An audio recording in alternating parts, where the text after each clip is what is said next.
atas segalanya. Sama-sama kita kasih tepuk tangan terbaik buat Tuhan.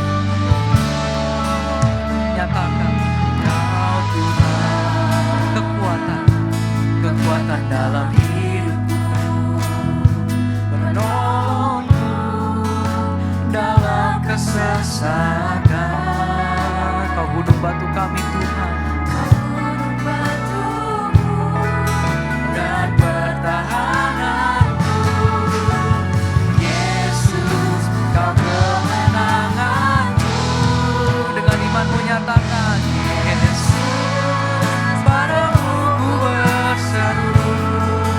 Kaulah penyelamatku, terpujilah Kau Tuhanku. Ku memuji nama-Mu sepanjang umur hidupku. Terpujilah Kau Tuhanku di atasnya. Sekali lagi dengan lebih yakin nyatakan, Yesus padamu, Kaulah penyelamatku. Terpujilah Tuhan, Kau Tuhanku.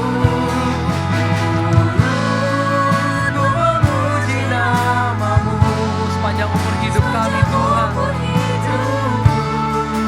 Terpujilah Kau Tuhanku di atas segala. Mari dengan lembut sama-sama nyatakan, Yesus, Yesus, padamu ku berseru. Kaulah penyelamatku, terpujilah Kau Tuhanku. Mulutku memuji nama-Mu sepanjang umur hidupku. Terpujilah Kau Tuhanku di atas segalanya. Dan lebih lagi sama-sama nyatakan,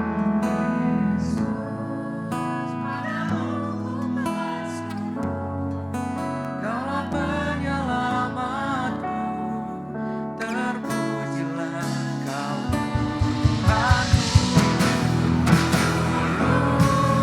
Ku memuji nama-Mu sepanjang umur hidupku. Terpujilah Tuhan, terpujilah Kau Tuhanku di atas segalanya.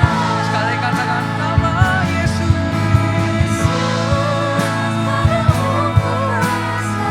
Saya berseru hanya pada satu nama Tuhan, nama Tuhan Yesus yang dimuliakan pada hari ini. Aku memuji nama-Mu sepanjang umur hidupku. Terpujilah Kau Tuhanku di atas segalanya. Sama-sama kita sembah Tuhan. Kita kasih penyembahan terbaik buat Tuhan pada hari ini. Kita ucapkan syukur kita selama seminggu penuh Dia sertai kita setiap langkah kita, setiap waktu di depan kita. Yes Lord, kami bersyukur Tuhan. Oh Yesus, Tuhan. Oh kami berterima kasih. Oh anugerah-Mu yang nyata di setiap kehidupan. Oh haleluya. Ya Rabbi, ya Rabbi, ya Rabbi, ya Rabbi, ya Rabbi, ya Rabbi. Yesus Kristus Tuhan, kami tinggikan Kau yang baik, Allah yang berkuasa. Kami mau dekat denganmu, kami berseru Tuhan, kami nikmati hadirat-Mu di tempat ini. Oh ya la bela la bela la bela la bela la se. Oh haleluya. Kami mau nyatakan Tuhan, hanya padamu kami berseru. Yesus, padamu ku berseru.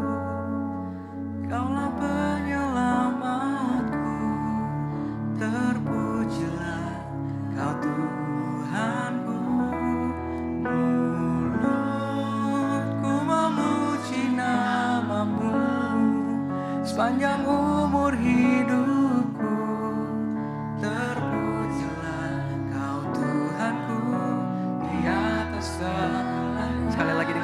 nyatakan Yesus.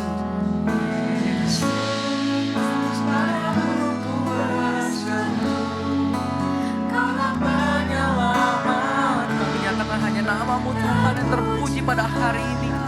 Hanya kuasa-Mu Tuhan yang nyata dalam setiap hidup kami Tuhan. Yes.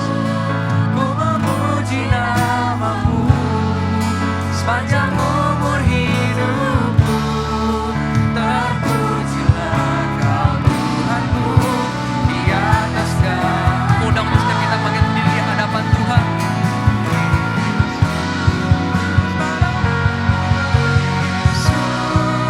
Padamu ku berseru, Kaulah penyelamatku. Terpujilah Kau Tuhan. Ini setiap hidup kami Tuhan. Setiap pribadi kami kerinduan akan Kau Tuhan. Namamu sepanjang umur hidupku. Terpujilah Kau Tuhanku di atas. Sekali lagi dengan imanmu nyatakan Yesus padamu.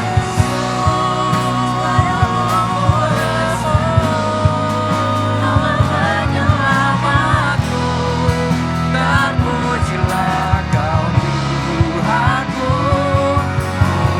Mulutku memuji nama-Mu sepanjang umur hidupku. Terpujilah Kau Tuhanku di atas segalanya. Terpujilah, terpujilah Kau Tuhanku di atas segalanya. Terpujilah Kau Tuhanku di atas segalanya. Kita kasih tepuk tangan terbaik buat Tuhan Yesus. Oh, haleluya. Kami bersyukur Tuhan, kami berterima kasih Tuhan. Sungguh luar biasa kasih-Mu nyata di setiap hidup kami Tuhan. Dan pada hari ini kami berkumpul bersama-sama Tuhan. Datang karena kerinduan setiap hati kami untuk bertemu dengan-Mu Tuhan pada hari ini. Dan sebentar kami akan memulai ibadah ini Tuhan. Kau tutup bungkus dengan kuasa darah-Mu Tuhan dari awal sampai akhir nanti Tuhan. Dia hanya kuasa Tuhan yang dimuliakan, yang dinyatakan di tempat ini. Mari sama-sama katakan amin. JTC PJ Shalom. Shalom. Waduh, kok kurang semangat sekali lagi. Shalom. Shalom. Siap puji sembah Tuhan, amin. Amin. Oke, sebelum itu boleh sapa kanan kirinya bilang selamat hari Minggu. Selamat hari Minggu.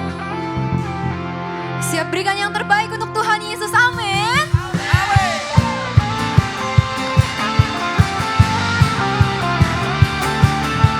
Mari sama-sama tepuk tanganmu, come on.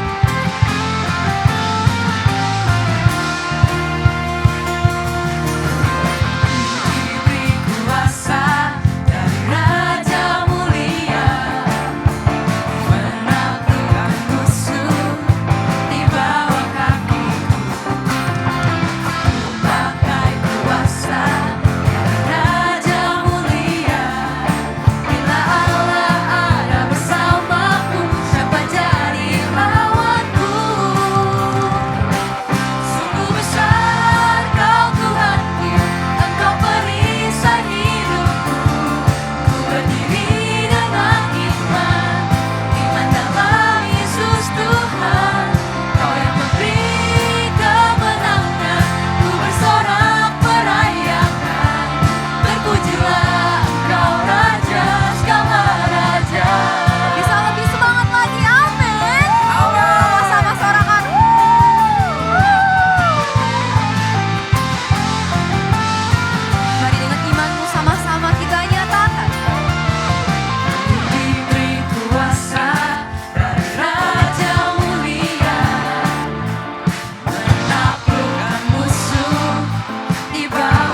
sudah menerima kuasa, sorakan haleluya.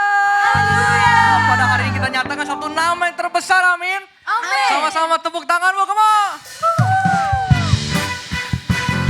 Pada hari ini Tuhan, kami meninggikan satu nama yang sungguh luar biasa dalam hidup kami. Dan pada hari ini, oleh karena kuasa darahnya, Kau dimuliakan, Kau ditinggikan.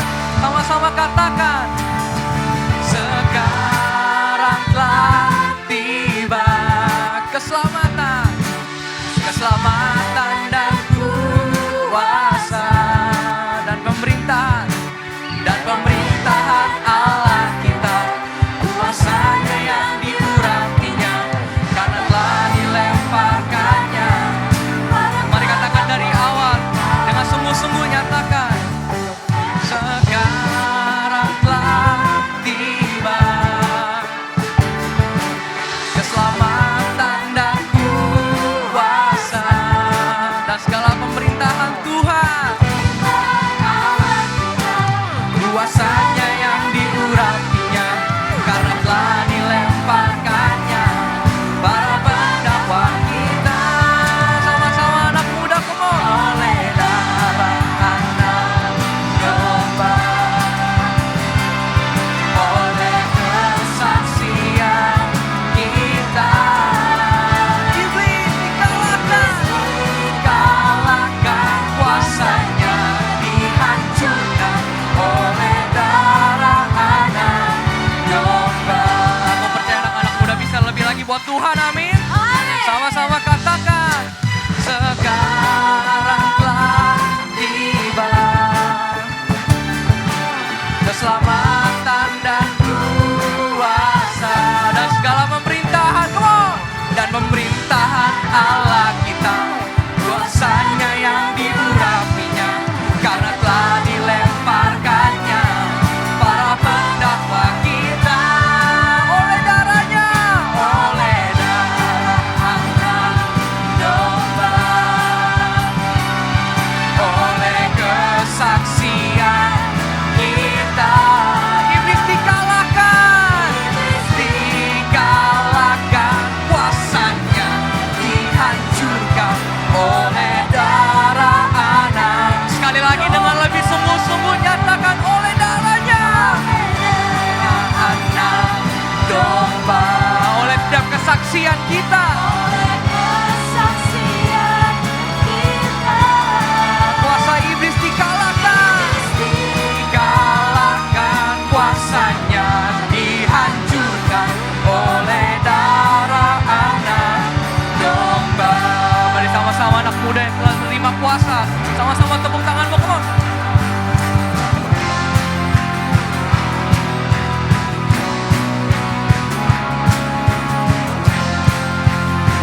Mari jadi si PRJ lebih lagi buat Tuhan. Oleh darah anak domba,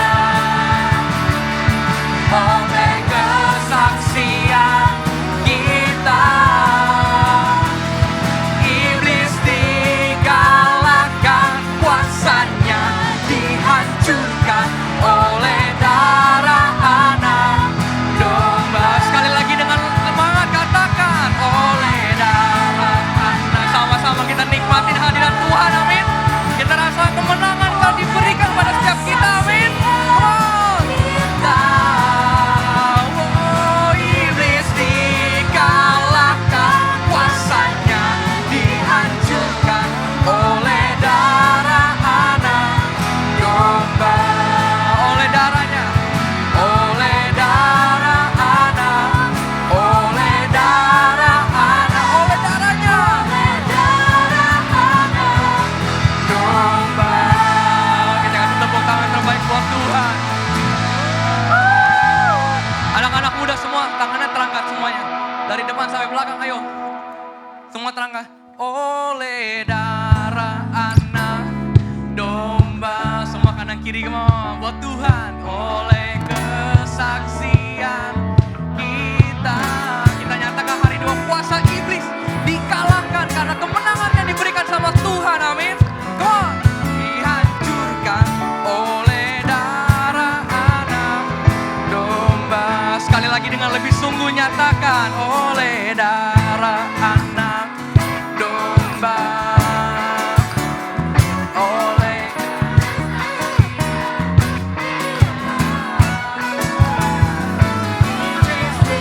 dikalahkan kuasanya, dihancurkan oleh darah anak. Jadi view PRJ, come on. Oleh darah anak domba,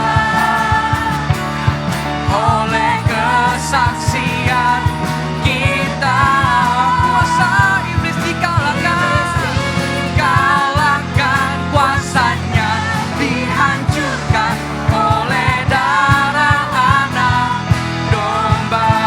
Oleh darahnya, oleh darah anak, oleh darah anak, oleh darah anak domba. Kita kasih tepuk tangan terbaik buat Tuhan yang manja terus. Haleluya. Sambil duduk, mari tos kanan kirinya. Kamu hebat hari ini. Silakan duduk teman-teman semua.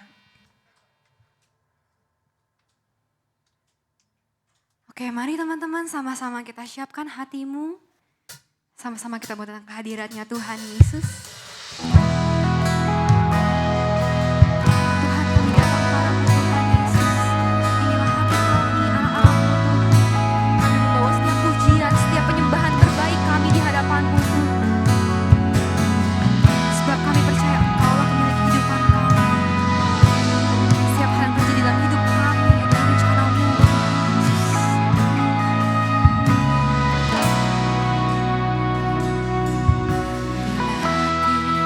Terasa berat, tak seorang pun mengerti bebanku.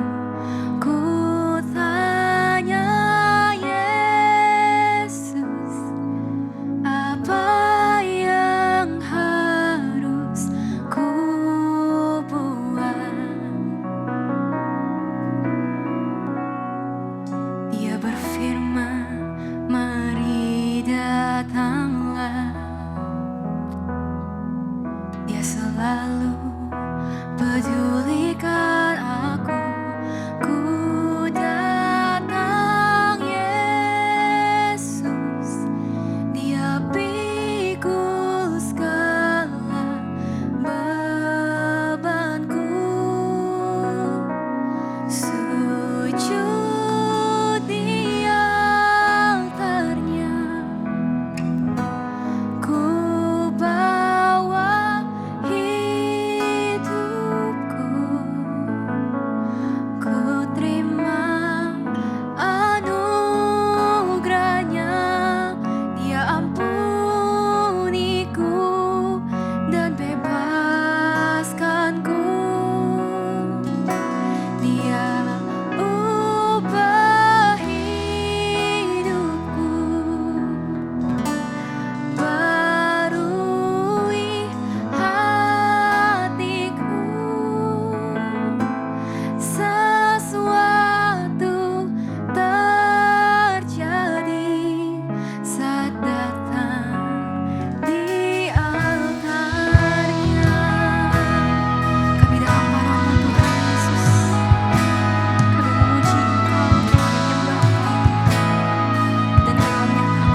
sama-sama nyatakan, I believe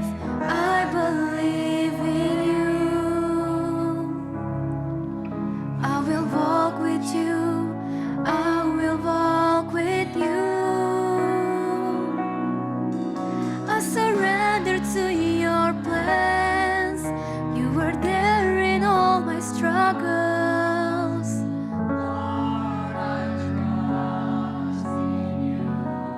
Dengan imanmu nyatakan, I believe. Kami percaya Engkau Tuhan. I will walk with you, I will walk with you. Lord, I surrender. You were there in all my struggles. Lord, I trust in you. Aku undang sama-sama bangkit berdiri, angkat tanganmu, nyatakan pada Tuhan. I believe in you. I will walk with you, I will walk with you. I surrender to your plan. You are there in all my struggles. Lord, I trust in you.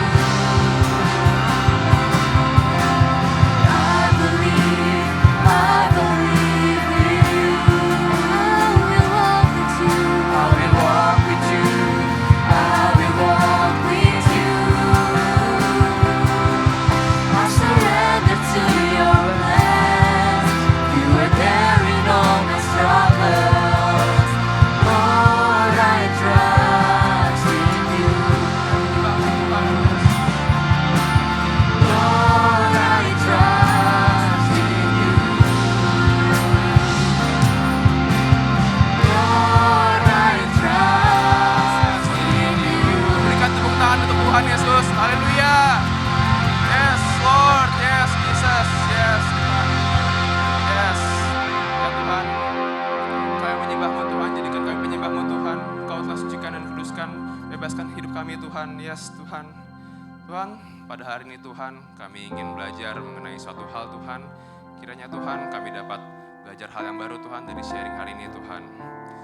Buat teman-teman yang siap untuk belajar hari ini, boleh sama-sama katakan, amin. Silakan duduk teman-teman. Thank you, well singer, thank you pemusik. Wah, langsung dimunculin, cepet banget. Oke. Shalom. Shalom. Sebentar, aku buka laptop aku dulu ya. Oke. Halo semuanya. Ini kalau aku boleh jujur, pertama kalinya aku sharing di ibadah pagi. Boleh tepuk tangan dong buat Tuhan. Perkenalan dulu, oke. Perkenalan diri dulu kali ya. Jadi nama aku William Ricardo, kayak tadi yang ada di slide-nya. Aku sekarang di sini sebagai multimedia advisor. Mungkin kalau kalian yang pernah lihat aku biasa di belakang, yang di belakang komputer itu. Aku sudah kerja, aku kelihatannya kayak anak apa? Atau ambil jurusan apa? Kira-kira ada yang bisa tebak gak? Siapa yang ngomong IT tadi tuh? Oke benar, iya karena dia anak multimedia jadi tahu. Ya aku kuliah IT dulunya dan aku kerja di salah satu perbankan di Indonesia. Segitu aja ya. Oke, nah boleh mungkin munculin PPT-nya multimedia. Nah, oke, hari ini kita mau belajar mengenai humble yourself.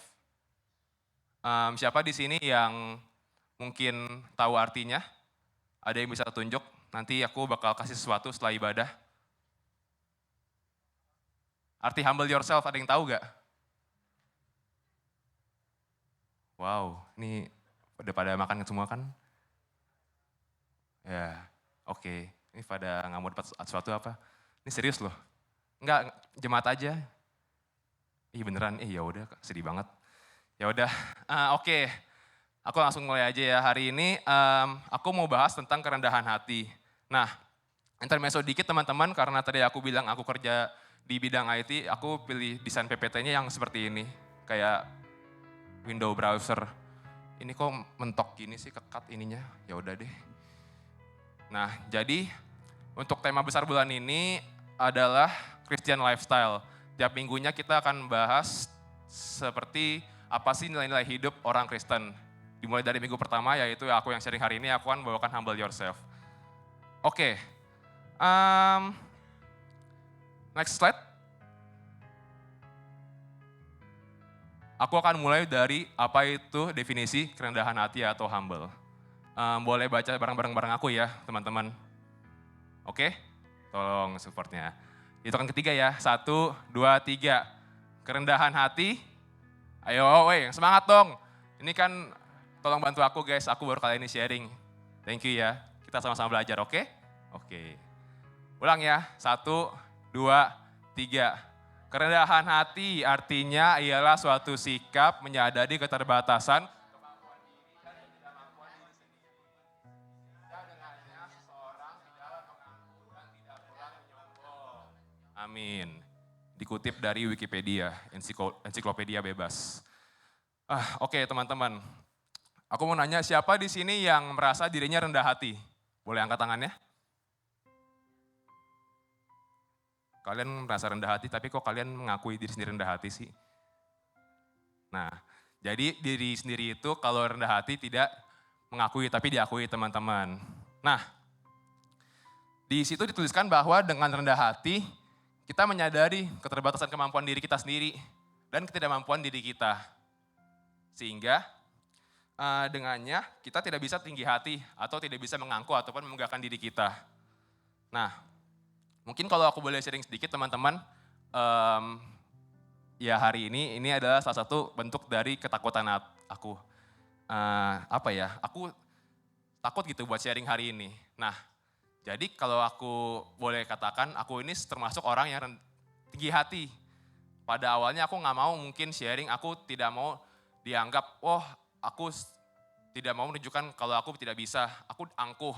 Nah, maka dari itu aku rasa, kalau kita minder atau mungkin kita tidak bisa menunjukkan keterbatasan kita, itu kita termasuk angkuh. Itu juga. Ya kalian paham maksud Tuhan kan?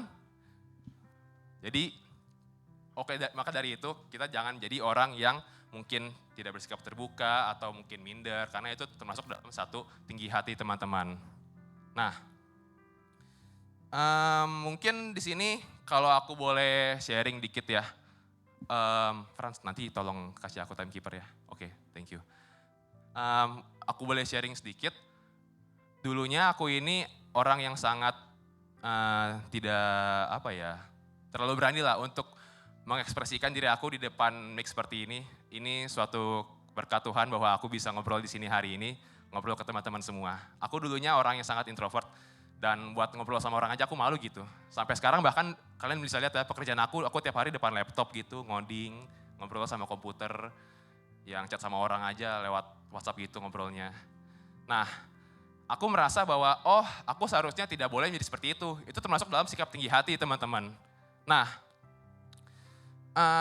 apakah ada dari kita nih yang mungkin memiliki sifat tinggi hati atau mungkin minder, susah mungkin untuk bersikap terbuka atau minta maaf ataupun tidak mau mengampuni dan lain-lain. Maka dari itu, kalau kalian mungkin yang punya merasa teman seperti itu, ya pasti ada lah ya. Nah, ataupun bahkan kalian sendiri, kira-kira ada gak yang di sini yang merasa dirinya tinggi hati atau sombong? Gak ada yang mengaku juga. Yang ada yang mengaku lah, siapa yang mau ngaku? Tadi hari jangan ada yang mau ngaku. Nah, mungkin boleh senggol kanan kirinya, tobat bro. Tobat, senggol dong. Tobat bro, ya tobat. Nah, mungkin aku mau mulai sharing hari ini, aku mau sedikit trigger warning. Mungkin ada akan yang tersindir atau mungkin tersinggung sama sharing aku hari ini. Ya nggak apa-apa, sama-sama belajar, amin. Amin, oke. Lalu bagaimana nih caranya gimana agar kita tidak menjadi orang yang sombong atau tinggi hati? Lawan dari kerendahan hati atau humility. Boleh, next slide. Yang pertama, cara agar menjadi rendah hati, tidak haus perhatian atau show off. Betul, Cinto, pamer. Pasti teman-teman punya deh di sekolah temennya atau mungkin teman main kalian yang orangnya suka pamer atau show off. Pasti ada, aku yakin.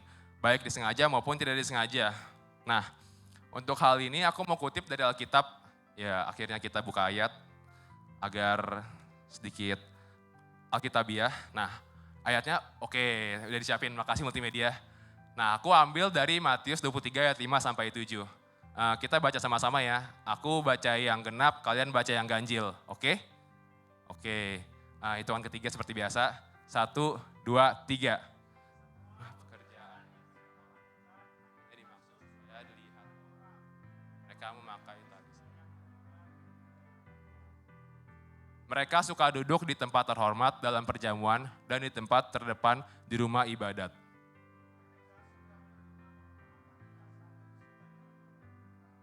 Yes, oke teman-teman. Di sini aku mau jelasin sedikit apa maksud dan konteksnya dari ayat ini. Nah, yang berbicara sendiri di ayat ini tadi itu adalah Yesus. Yesus sedang berbicara kepada murid-muridnya. Jelaskan bahwa di ayat itu semua pekerjaan yang mereka lakukan, yang mereka itu di situ adalah ahli Taurat, teman-teman. Di sini teman-teman sebelumnya udah pernah sekolah minggu kan ya? Udah tahu kan arti ahli Taurat itu apa? Baik, jadi di dalam Alkitab, ahli Taurat adalah orang-orang bisa dibilang musuhnya Yesus ya. Sepanjang Yesus hidup ada ahli Taurat dan juga orang Farisi. Nah, ahli Taurat ini adalah orang-orang yang suka memegahkan diri ataupun show off dalam kisah Alkitab. Jadi, kalau kita lihat sendiri ya, Yesus itu kan tidak pernah show off ya, sangat kontra dengan apa yang ahli Taurat lakukan. Nah, jadi kalau kita lihat Yesus itu adalah seorang nabi, di mana orang-orang mencari dia dan bukan dia yang menggunakan diri, bukan dia yang show off. Ketika kita lihat mungkin kisah hidup Yesus selama ini, kita memahami bahwa ia adalah seorang yang rendah hati. Nah, relate-nya ke diri kita sekarang ini teman-teman, aku mau ngomong ke kalian bahwa bagian kita seharusnya untuk kita agar tetap rendah hati adalah kita melakukan tanggung jawab kita sebaik-baiknya tanpa show off. Amin? Amin, ada yang percaya. Jadi kalau kita melakukan sesuatu, lakukan hal itu karena kita benar-benar merasa kita layak ataupun kita merasa sanggup. Tenang aja teman-teman, mungkin di sini kalau kalian ada yang merasa tidak diperhatikan atau mungkin merasa, oh aku sepertinya harusnya pengennya kayak begini nih, tapi kok aku merasa kayak gini. Contoh misalkan ya, kalian taruhlah di sekolah, misalkan kalian menjadi seorang anggota OSIS. Sekarang sebutannya OSIS bukan sih? Ya dulu zaman aku masih OSIS sebutannya. Nah, mungkin kan kalian sebagai anggota OSIS, kalian kan ikut rapat, ikut partisipasi aktif mungkin dalam rapat ataupun kegiatan-kegiatan sekolah kalian. Nah, kalian merasa, oh ketika kalian menyatakan pendapat kalian, kok kenapa aku pendapat yang gak didengarin ya? Kenapa gue kayak kurang diperhatiin sama guru gue, kenapa dia seperti itu? Teman-teman tenang aja, percaya aja bahwa kita gak perlu show off ataupun pamer melebih-lebihkan seperti teman kita yang kita lihat. Contohnya dia selalu mengedepankan ide-ide dia dan dia benar-benar show off apa-apa pengennya kerjanya dilihat sama gurunya gitu. Nah, kondisi-kondisi yang kita alami itu seperti tadi jadi kandidat OSIS, jadi OSIS ataupun ikut lomba, kita nggak perlu show off, tenang aja. Kita hanya perlu menunjukkan apakah kita layak untuk mengambil tanggung jawab itu atau tidak. Oke teman-teman, ada yang paham di sini maksud aku? Paham, baik ya.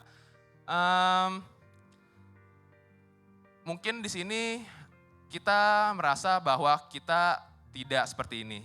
Tapi satu sisi lagi teman-teman, aku mau remind kayak tadi, kalau kita merasa kita minder ataupun kita ya tadi tidak mau bersikap terbuka atau tidak mau menerima pendapat orang lain, itu juga termasuk ke dalam sikap yang tidak rendah hati atau tinggi hati. Jadi tetap ya teman-teman, kita lanjut untuk ke poin yang kedua. Aku mau next slide. Mengalah untuk kepentingan bersama.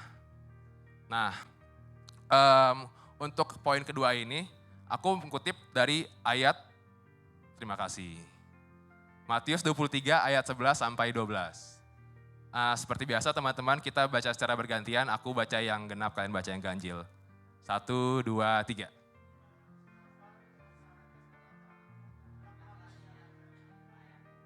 Dan barang siapa meninggikan diri, ia akan direndahkan, dan barang siapa merendahkan diri, ia akan ditinggikan. Nah, baik lagi, ini masih di dalam kitab Matius teman-teman, di mana Yesus sendiri yang berkata seperti ini, selama dia masih hidup di bumi. Nah, kalau kita lihat ya tadi, di ayat yang sebelumnya, aku kan ada bicara tentang ahli Taurat yang tidak rendah hati atau tinggi hati. Nah, mereka itu kalau kita bisa bilang adalah orang yang sombong. Mereka mengedepankan kepentingan mereka sendiri tanpa perhatian akan kepentingan bersama. Seperti misalkan kalau aku bayangin nih ya, kan dulu kan ahli Taurat itu kan mereka kan ini ya, ahli agama orang Yahudi. Kalau kalian tahu.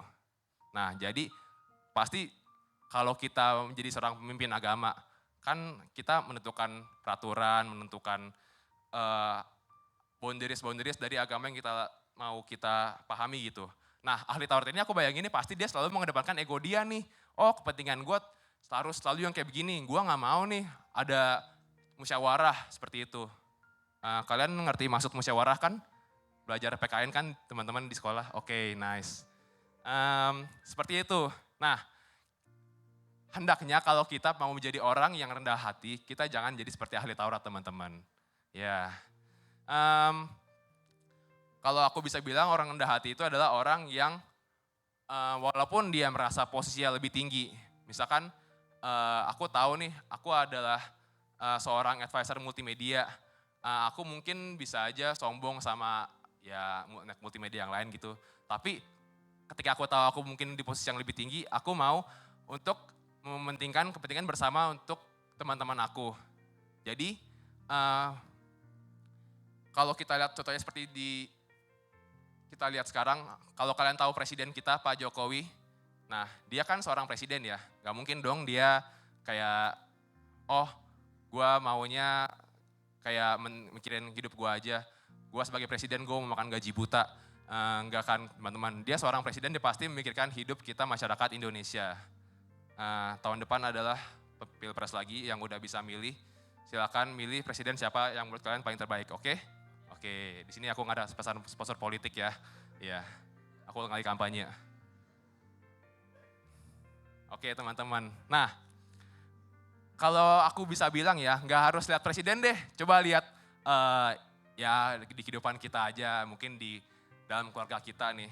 Kan pasti kita ada papa, mama, kita sendiri atau bukan koko atau cici atau adik kita. Nah, kalau kita berkeluarga ya, kita juga harus mementingkan kepentingan keluarga kita dibandingkan kepentingan kita sendiri nih teman-teman. Contohnya, kalau aku sendiri nih di rumah aku juga walaupun sibuk mungkin kerja atau mungkin aku punya kegiatan lainnya, aku juga sempat menyisihkan waktu lah untuk melakukan tugas-tugas di rumah. Aku juga masih nyuci piring, yang masih disuruh cuci piring sama mamanya jangan males ya. Walaupun aku kadang juga males sih, tapi ya tetap aku harus respect kepada kesuruhan mama aku dan tetap mementingkan kepentingan keluarga aku. Dan juga mungkin papa mama kalian pernah mencuruh kalian mungkin kalau ada yang punya peliharaan, contohnya dogi atau mungkin peliharaan lainnya, suruh kasih makan. Nah, ya jangan males teman-teman. Aku juga termasuk suka males sih sebenarnya. Cuma ya kan sama-sama belajar ya, di sini aku nggak mau bohong teman-teman ya, aku juga masih belajar, oke? Nah, sebaik-baiknya kita juga tetap harus rendah hati dan juga kita jangan mau untuk selalu mengedepankan apa kepentingan kita, harus tetap untuk mikirkan, oh untuk kita semua keluarga nih kita harus juga memiliki kepentingan bersama, oke teman-teman. Paham ya maksud aku poin kedua ini? Paham, oke. Next, untuk poin ketiga. Dingin. Oh iya, ini semacam attention seeker aja sih. Mungkin kalau kalian yang nggak perhatiin aku ya, aku tambahin slide ini. Ya,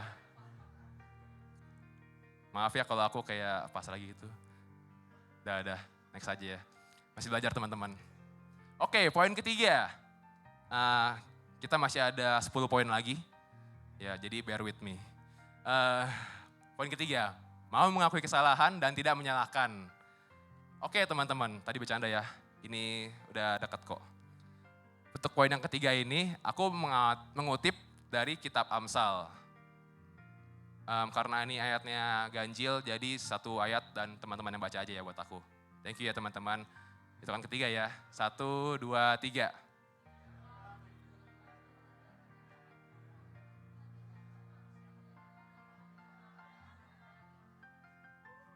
Thank you. Semangat sekali multimedia, makasih supportnya. Nah, oke.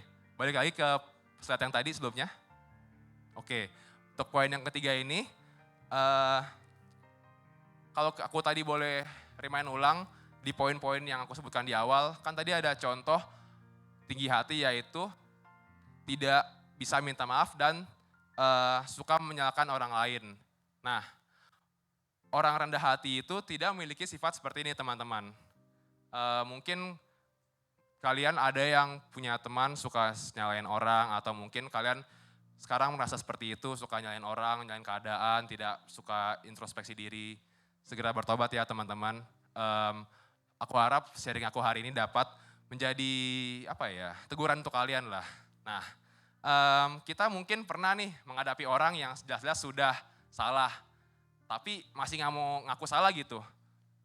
Mungkin kalau aku boleh sharing dikit, aku pernah di jalan ketika aku lagi bawa kendaraan mobil, ya seperti yang udah kalian bayangkan, aku nyenggol orang yang naik motor. Enggak, sebenarnya dia yang nyenggol aku. Nah, jadi itu kejadiannya di Sunter waktu itu di depan Total Fruit Market. Tahu kan di mana itu? Enggak, sorry. Nanti yang ini di-cut aja ya, jangan masukin ke rekaman.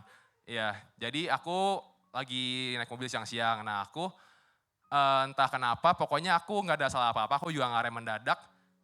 Dia blak, belakang aku ada NMAX, kenceng gitu, nyenggol mobil aku.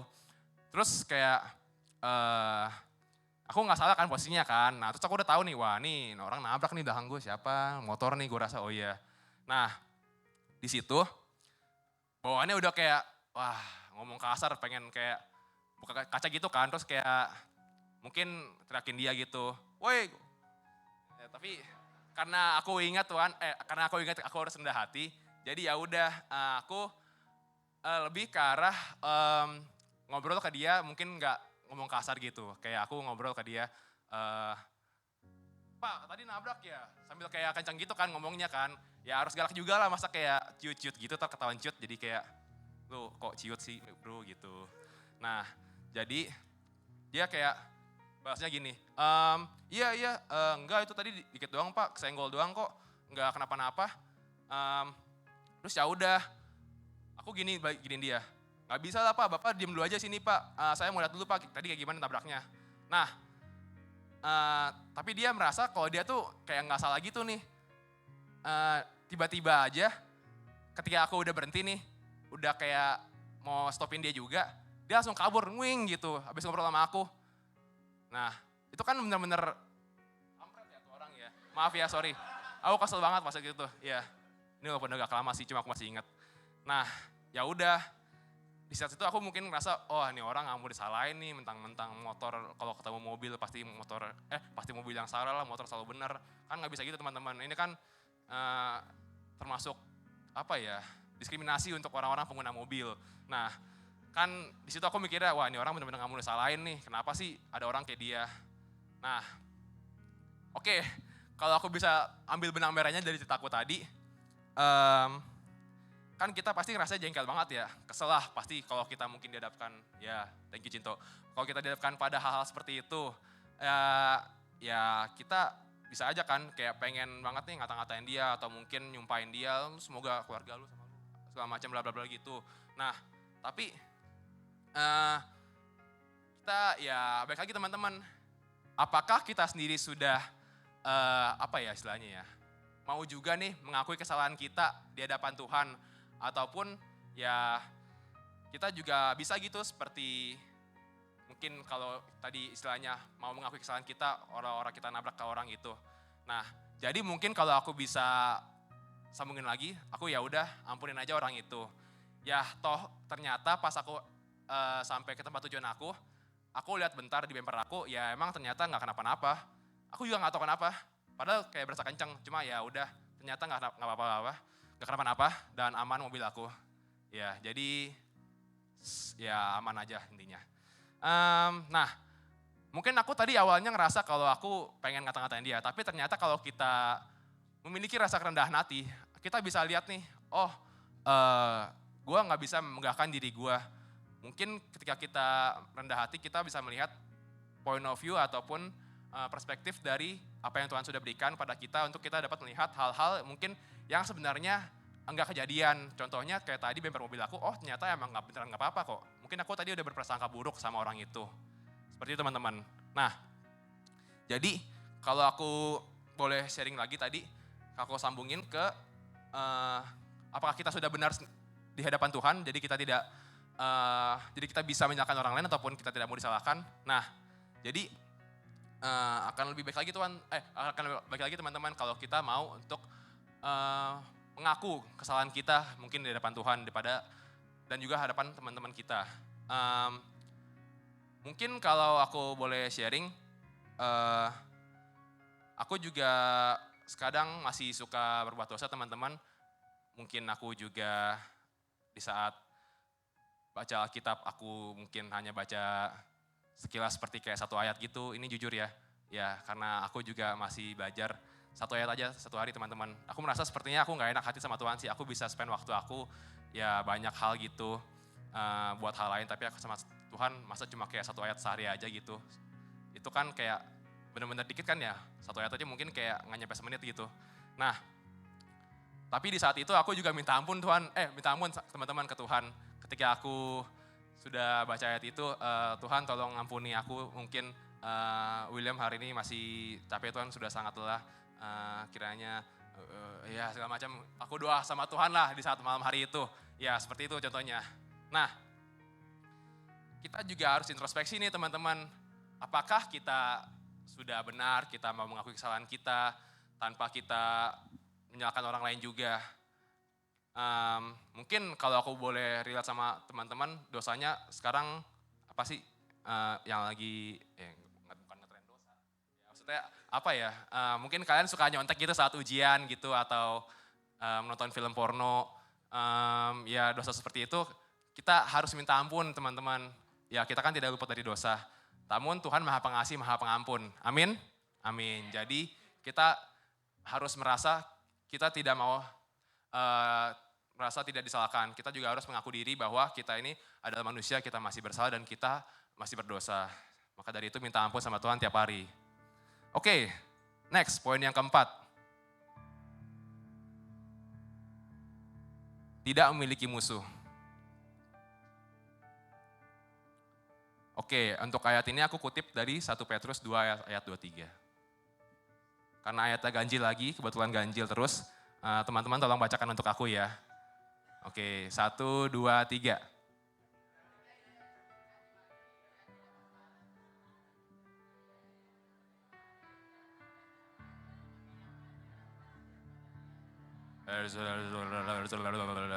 Ayo bacanya yang serentak dong, yang bareng-bareng gitu. Ini ayat terakhir nih. 1, 2, 3.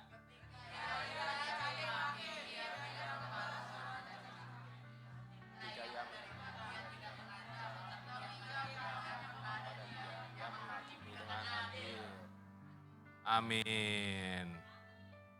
Sore. Baik lagi kita lihat yang tadi. Tidak memiliki musuh. Nah, tidak memiliki musuh di sini mungkin aku akan kaitkan dengan kita memiliki empati sebagai orang yang rendah hati. Nah, empati itu apa? Jadi ketika kita memiliki empati itu adalah perasaan ketika kita memiliki kesadaran atau kita bisa mengidentifikasikan atau menaruh posisi diri kita ke perasaan orang lain. Ini beda dengan simpati ya teman-teman ya. Nah, dari rasa empati ini adalah rasa yang mewakilkan kita untuk memiliki getaran hati ataupun desire gitu. Untuk menaruh posisi kita terhadap orang lain. Contohnya, kalau kalian mungkin ngobrol sama teman kalian, mungkin kan kalian banyak ngobrolin banyak hal ya. Entah mungkin kalian suka olahraga, suka main game, suka mungkin belajar gitu matematika, kalian ada yang ikut lomba juga. Nah, kan pasti kalau kalian merasa benar-benar paham nih topiknya, kalian benar-benar suka gitu apa yang kalian tekuni. Kan kalian kan kayak merasa, oh gue ngerti nih apa yang dimaksud sama dia, gue nyambung ngobrol sama dia. Nah di sini itu yang dinamakan rasa empati teman-teman. Kalian juga bisa menaruh sikap seperti teman-teman kalian terhadap hal itu. Nah kalau Alkitab bilang di ayat 1 Petrus tadi itu, Yesus mengasihi semua orang. Dia mati bagi semua orang, bahkan bagi orang-orang yang menyampaikan dia. Nah, kalau kita lihat di ayat ini, Yesus itu dia mau menaruh empati dia untuk siapa saja, tidak terlepas hanya orang-orang baik saja, bahkan orang-orang yang menyampaikan dia.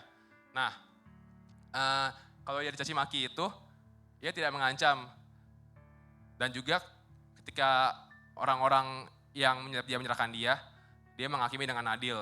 Nah, kalau kita membalas kejahatan dengan kejahatan, maka itu hanya mengedepankan ego kita. Kita tidak memiliki empati, teman-teman. Nah, mungkin di sini aku juga tahu ya, kita kan masih manusia ya, masih ada daging, mungkin tidak sepenuhnya roh. Yaitu hanya Tuhan saja mungkin yang sepenuhnya roh ya.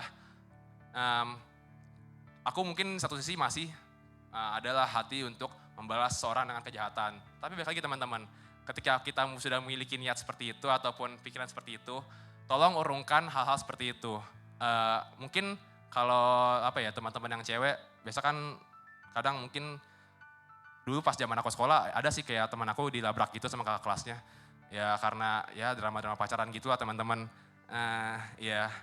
Nah itu kan kayak dia istilahnya membalas kejahatan dengan kejahatan gitu. Jadi kakak kelasnya ini kayak tahu nih, misalkan dia diputusin sama cowoknya karena cowoknya pacaran sama adik kelas kayak gitu. Nah,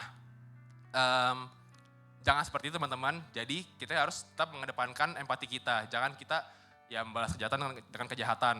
Kita harus membalas kejahatan dengan kasih. Wah, memang ini sudah sih teman-teman ayat ini. Ya karena Tuhan sendiri pun adalah kasih. Jadi bagaimana kita bisa memiliki hubungan yang baik dengan Tuhan bahwa kalau kita sendiri tidak mengutamakan kasih itu sendiri ya. Oke teman-teman, semoga kalian mengerti apa yang aku sampaikan hari ini. Nah, terakhir sebelum aku tutup sharing aku hari ini, aku juga pengen membawakan bagaimana nih, apa yang terjadi kalau kita mungkin tidak rendah hati atau mungkin kita tinggi hati. Next slide. Nah, simpel teman-teman.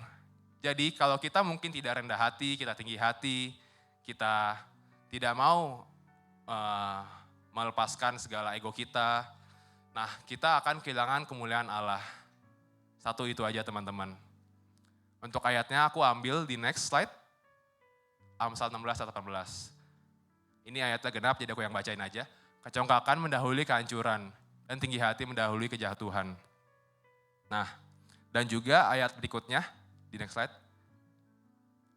Aku baca yang genap, kalian baca yang ganjil. 1, 2, 3. 6 perkara ini yang dibenci Tuhan, bahkan 7 perkara yang menjadi kekejian bagi hatinya.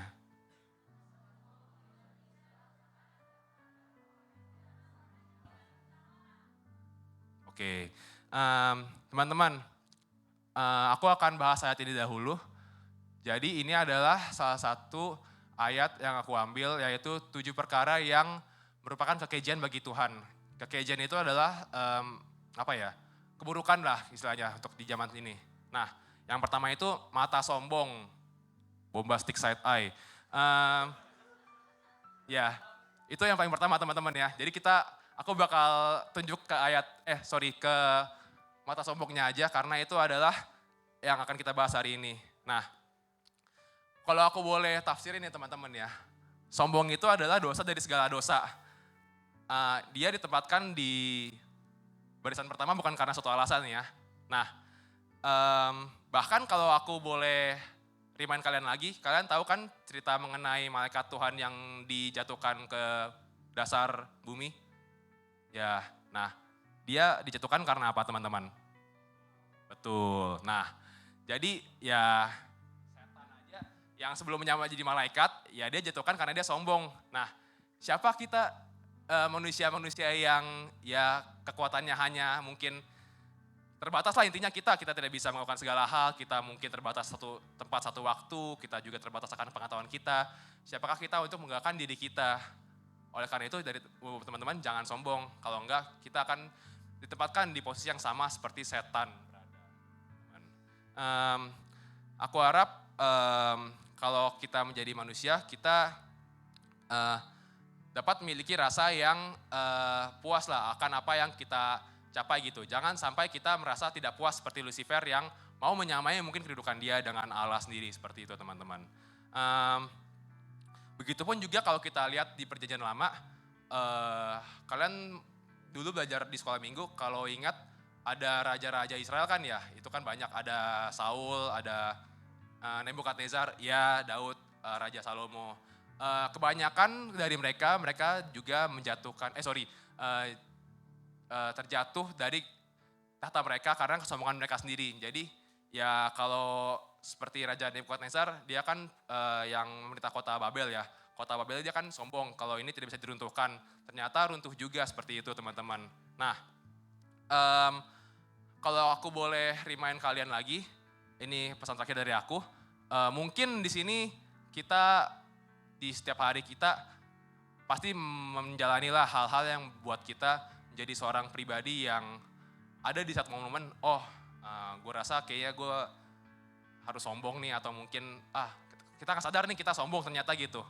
Ya mungkin aku mau remind aja teman-teman, kalau kita mungkin menjadi pribadi yang sudah pantasnya dan sudah seturut dengan Alkitab, kita jangan menjadi orang yang tinggi hati.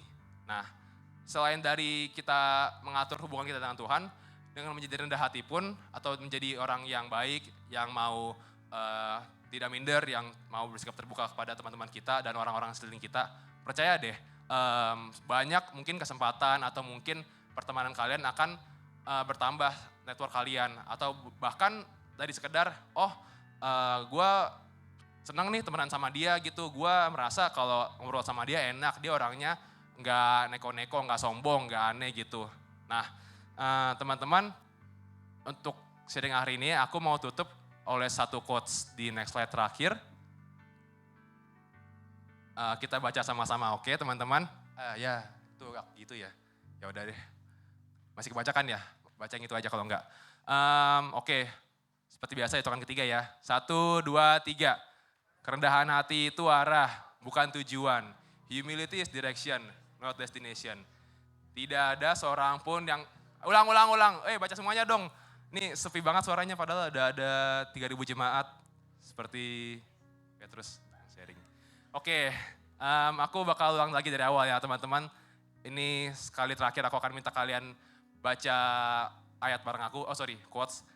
Oke, bareng-bareng ya. 1, 2, 3. Kerendahan hati itu arah, bukan tujuan. Humility is direction, not destination. Tidak ada seorang pun yang sudah berhasil rendah hati. Tapi yang terpenting adalah terus menjalani hidup dengan sikap rendah hati dari hari ke hari. Amin. Berikan tepuk tangan buat Tuhan. Woo! Haleluya. Oke teman-teman, itu aja sharing aku dari hari ini. Aku mengundang Well Singer dan musik untuk kembali ke depan. Pas kan Frans? Pas kan? Mantap.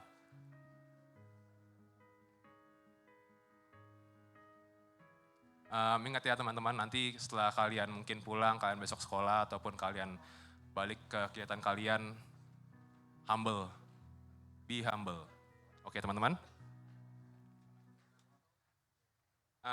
Aku mau tutup sharing aku hari ini dengan aku berdoa aja. Oke. Yuk teman-teman, mari kita bersatu dalam doa. Tuhan, terima kasih Tuhan karena hari ini kami dapat belajar hal baru Tuhan. Kiranya Tuhan apa yang telah hamba sampaikan pada hari ini Tuhan dapat kami bawa Tuhan ke dalam kehidupan kami sehari-hari Tuhan. Dan kami dapat teringat kembali Tuhan untuk hal-hal yang kami jalani setiap hari. Entah kami sekolah, entah kami bermain bersama teman kami Tuhan. Kiranya Tuhan kami dapat selalu rendah hati, dapat selalu Tuhan menjadi citra dari Engkau Tuhan, yaitu orang yang rendah hati dan penuh kasih Tuhan. Terima kasih Tuhan, terima kasih Yesus, hamba-Mu telah saya berbicara Tuhan. Kiranya teman-teman dapat diberkati Tuhan. Haleluya. Amin. Mari kita tepuk tangan kepada Tuhan. Terima kasih Tuhan, terima kasih Tuhan. Tuhan, terima kasih Engkau telah membuka kami di tempat ini Tuhan tanpa kurang suatu apapun. Tuhan, sebentar lagi Tuhan kami ingin mendengarkan sedikit sharing daripada firman-Mu. Tolong berkati lidah bibir hamba-Mu ini, supaya apapun yang keluar dari lidah bibir hamba-Mu ini, semuanya semua berasal daripada Tuhan. Dan biarlah Tuhan yang bekerja di dalam GTC ini, Tuhan yang bekerja atas kami Tuhan, atas hamba-Mu dan atas semua yang terlibat di sini Tuhan. Berkati kami Tuhan, biar kami dapat mendengar apa yang ingin Kau sampaikan. Dalam nama Tuhan Yesus, hanya dalam nama Yesus kami berdoa dan mengucap syukur. Haleluya. Amin. Oke, silakan duduk teman-teman. Oke, terima kasih tim Praise Worship. Mantap. Oke, sebelumnya shalom dulu teman-teman, shalom. Shalom. Shalom. Wih, mantap. Oke, sebelumnya aku pengen nanya dulu, ada yang udah kenal aku di sini? Ada yang udah kenal? Udah kenal? Oke, banyak yang masih belum kenal ya. Jadi kita kenalan dulu nih teman-teman. Perkenalkan, nama aku Jovan. Aku tuh sekarang lagi kuliah di Universitas Esa Unggul. Buat yang nggak tahu itu kampus di pinggir jalan tol. Jadi ya mungkin kelihatan mungkin enggak gitu loh. Dan aku sekarang semester 4. Dan ya beginilah hidup manusia gitu ya teman-teman. Jadi oke. Aku sekarang diberi kesempatan untuk sharing pada hari ini. Dan aku pengen bawain sebuah sharing yang berjudul Be Humble. Tolong PPT-nya. Iya, oke. Nah, aku pengen bahas tentang be humble teman-teman. Humble dalam bahasa Indonesia sendiri berarti rendah hati. Jadi hari ini aku dapat tema mengenai mengenai humble yourself teman-teman. Dan aku berpikir bawainnya tentang apa ya. Dan aku mikir lagi kayaknya mending aku bahas mengenai dasarnya dulu. Tentang apa sih itu humble itu sendiri gitu loh. Jadi aku pengen banget setiap dari kita ngerti dulu apa sih itu arti humble gitu loh. Dan next. Nah, ini dia. Ada yang tahu 3 kasus ini teman-teman? Ada yang tahu 3 kasus ini? Angkat tangannya, siapa yang tahu? Siapa yang tahu? Iya, oke. Ada yang tahu yang ini? Yang paling kiri? Ada yang tahu? Paling hafal? Siapa yang hafal? Siapa yang ingat? Oke, banyak ya teman-teman. Nah, kalau kalian lihat ya, lihat proses rekonstruksi penganiayaan David, saksi N, emosional Mario Dandi, tak akui, itulah panjang lah. Nah, jadi kalau kalian lihat ya, kalian tahu ya Mario Dandi orangnya kayak gimana? Ada yang udah tahu? Lihat berita dan segala macam, kalau misalnya kalian lihat TikTok atau Instagram atau berita-berita lainnya. Nah, Mario Dandi ini seorang anak pejabat, anak direktur pajak. Dan kalau kita lihat di gaya hidupnya dia itu adalah orang yang demennya flexing teman-teman. Demennya kayak memamerkan harta, memamerkan misalnya kayak kalau lihat di Instagram tuh kayak mamerin Rubicon, mamerin motor-motor mahal gitu teman-teman. Dan akhirnya kita lihat endingnya. Akhirnya dia jadi seorang yang bersifat seperti itu, yang hobinya flexing dan segala macam. Dan kita lihat endingnya, masuk penjara teman-teman. Wow gitu loh. Dan ini juga teman-teman yang kiri ya kanan atas, ada yang tahu kisahnya? Ya, ada yang tahu slogannya? Nah, wow mudah banget gitu. Nah, sama juga teman-teman, dilihat akhirnya dia di penjara dan kena denda gitu teman-teman. Dan kalau kalian lihat apalagi kan ini lagi zaman-zaman corona tuh lagi naik ya orang ini ya. Apalagi karena kita sering pakai platform TikTok, pakai platform Instagram gitu. Pasti ini orang muncul terus tuh di FYP gitu. Dan ya awalnya aku juga kayak tertarik gitu loh, kayak ngeliat wah keren banget gitu. Tapi ternyata endingnya ya gini gitu, masuk penjara karena dia terlibat sebuah kasus penipuan segala macam. Terus yang ketiga itu juga sama teman-teman. Dibilang ulah anak pamer harta bikin pejabat. Nah gitu. Jadi maksudku adalah dibilang ketika dia pamer akhirnya berimbas kepada keluarganya teman-teman. Ini juga sama nih kasusnya Mario Dandi, akhirnya bapaknya juga dicopot dari pemerintahan. Dan akhirnya banyak kasus-kasus yang mulai naik nih. Kayak ternyata pejabat banyak yang korup segala macam, jangan direkam ya. Saya takut. Ya oke. Nah oke, aku lanjut pertanyaannya adalah kenapa bisa seperti biru? Kenapa bisa biru? Oke, pertanyaan adalah kenapa 3 kasus itu bisa terjadi teman-teman. Next. Nah, aku pengen kita baca ayatnya dulu. Ini Amsal 18 ayat 12. Ada yang kebaca? Bisa kelihatan ya? Kita baca sama-sama nih teman-teman. Aku gak bisa sendiri nih kalau baca nih. Aku agak malu gitu. Jadi tolong bantu baca gitu. Kita baca sama-sama. 1, 2, 3. Tinggi hati mendahului kehancuran, tetapi kerendahan hati mendahului kehormatan.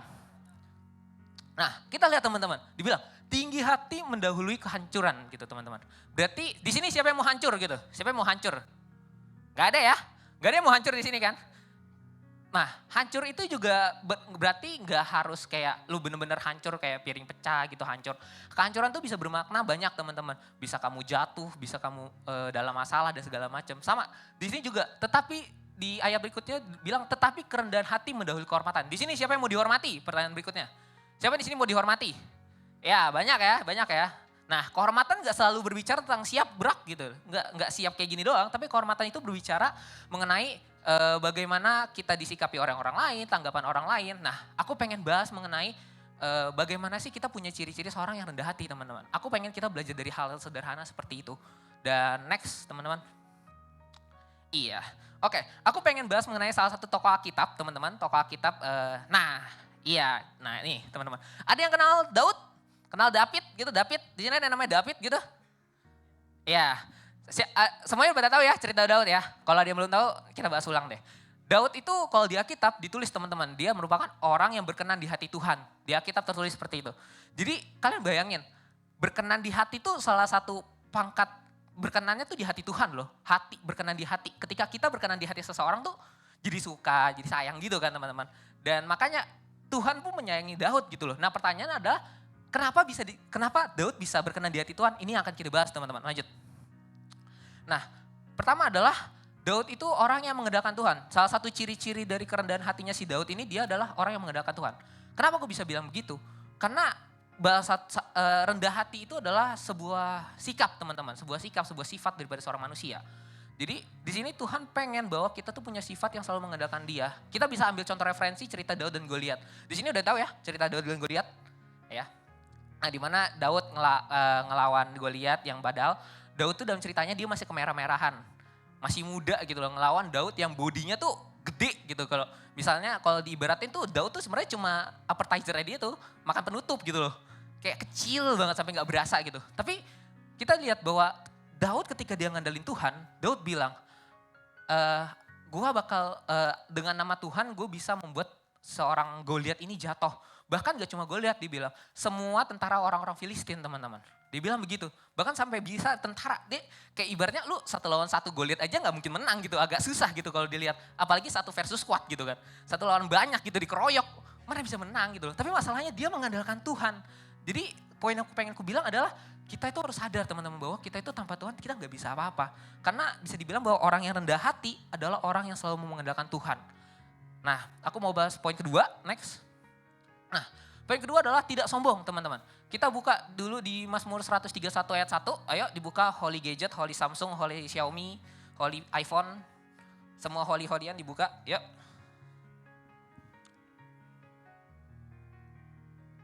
Iya.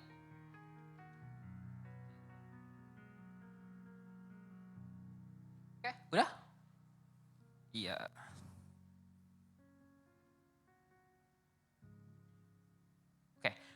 Sambil nunggu ya teman-teman. Nah soal mengenai ketidaksombongan teman-teman. Kadang gini, kita juga bisa ngambil cerita lain tentang seorang Daud ya teman-teman. Kalau kalian tahu cerita Daud dan Saul yang mana rakyat bilang kalau Saul mengalahkan beribu-ribu pasukan, beribu-ribu orang gitu. Tapi sedangkan dia bilang lagi si rakyatnya ini, Daud mengalahkan berlaksa-laksa teman-teman. Kalian bayangin, kalau kalian gak tahu satuan laksa, itu ibaratnya udah jauh lah gitu sama ribuan gitu teman-teman.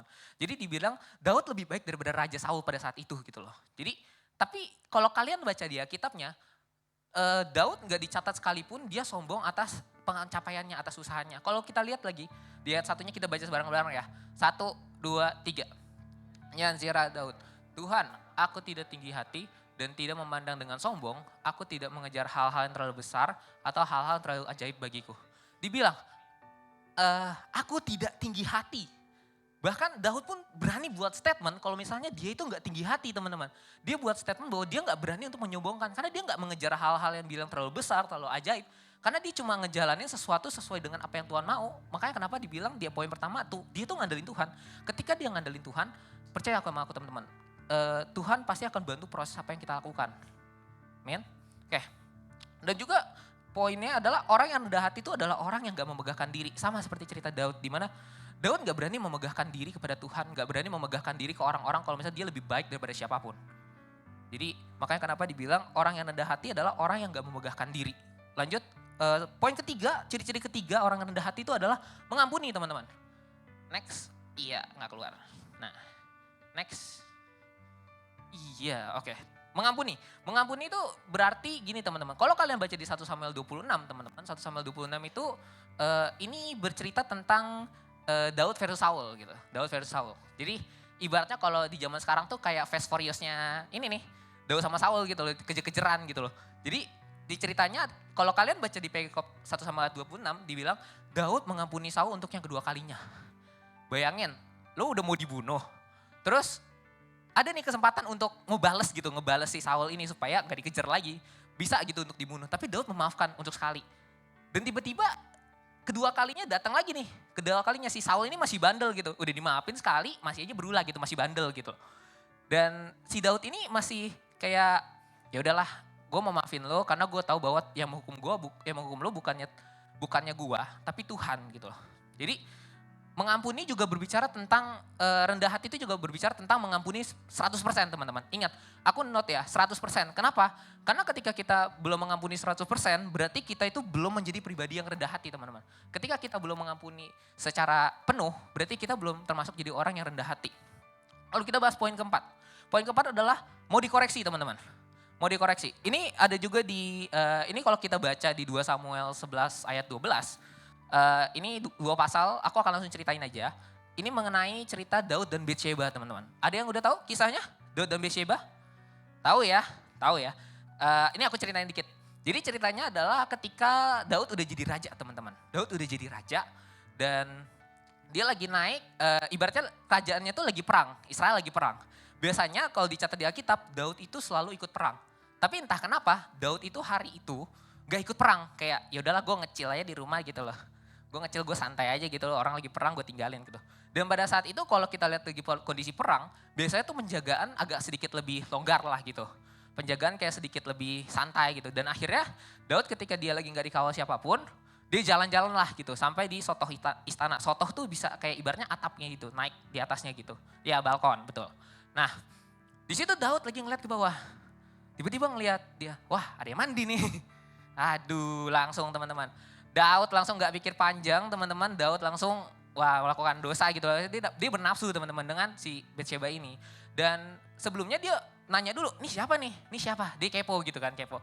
Ternyata dia bilang, oh ini istrinya perwira si Uria gitu loh.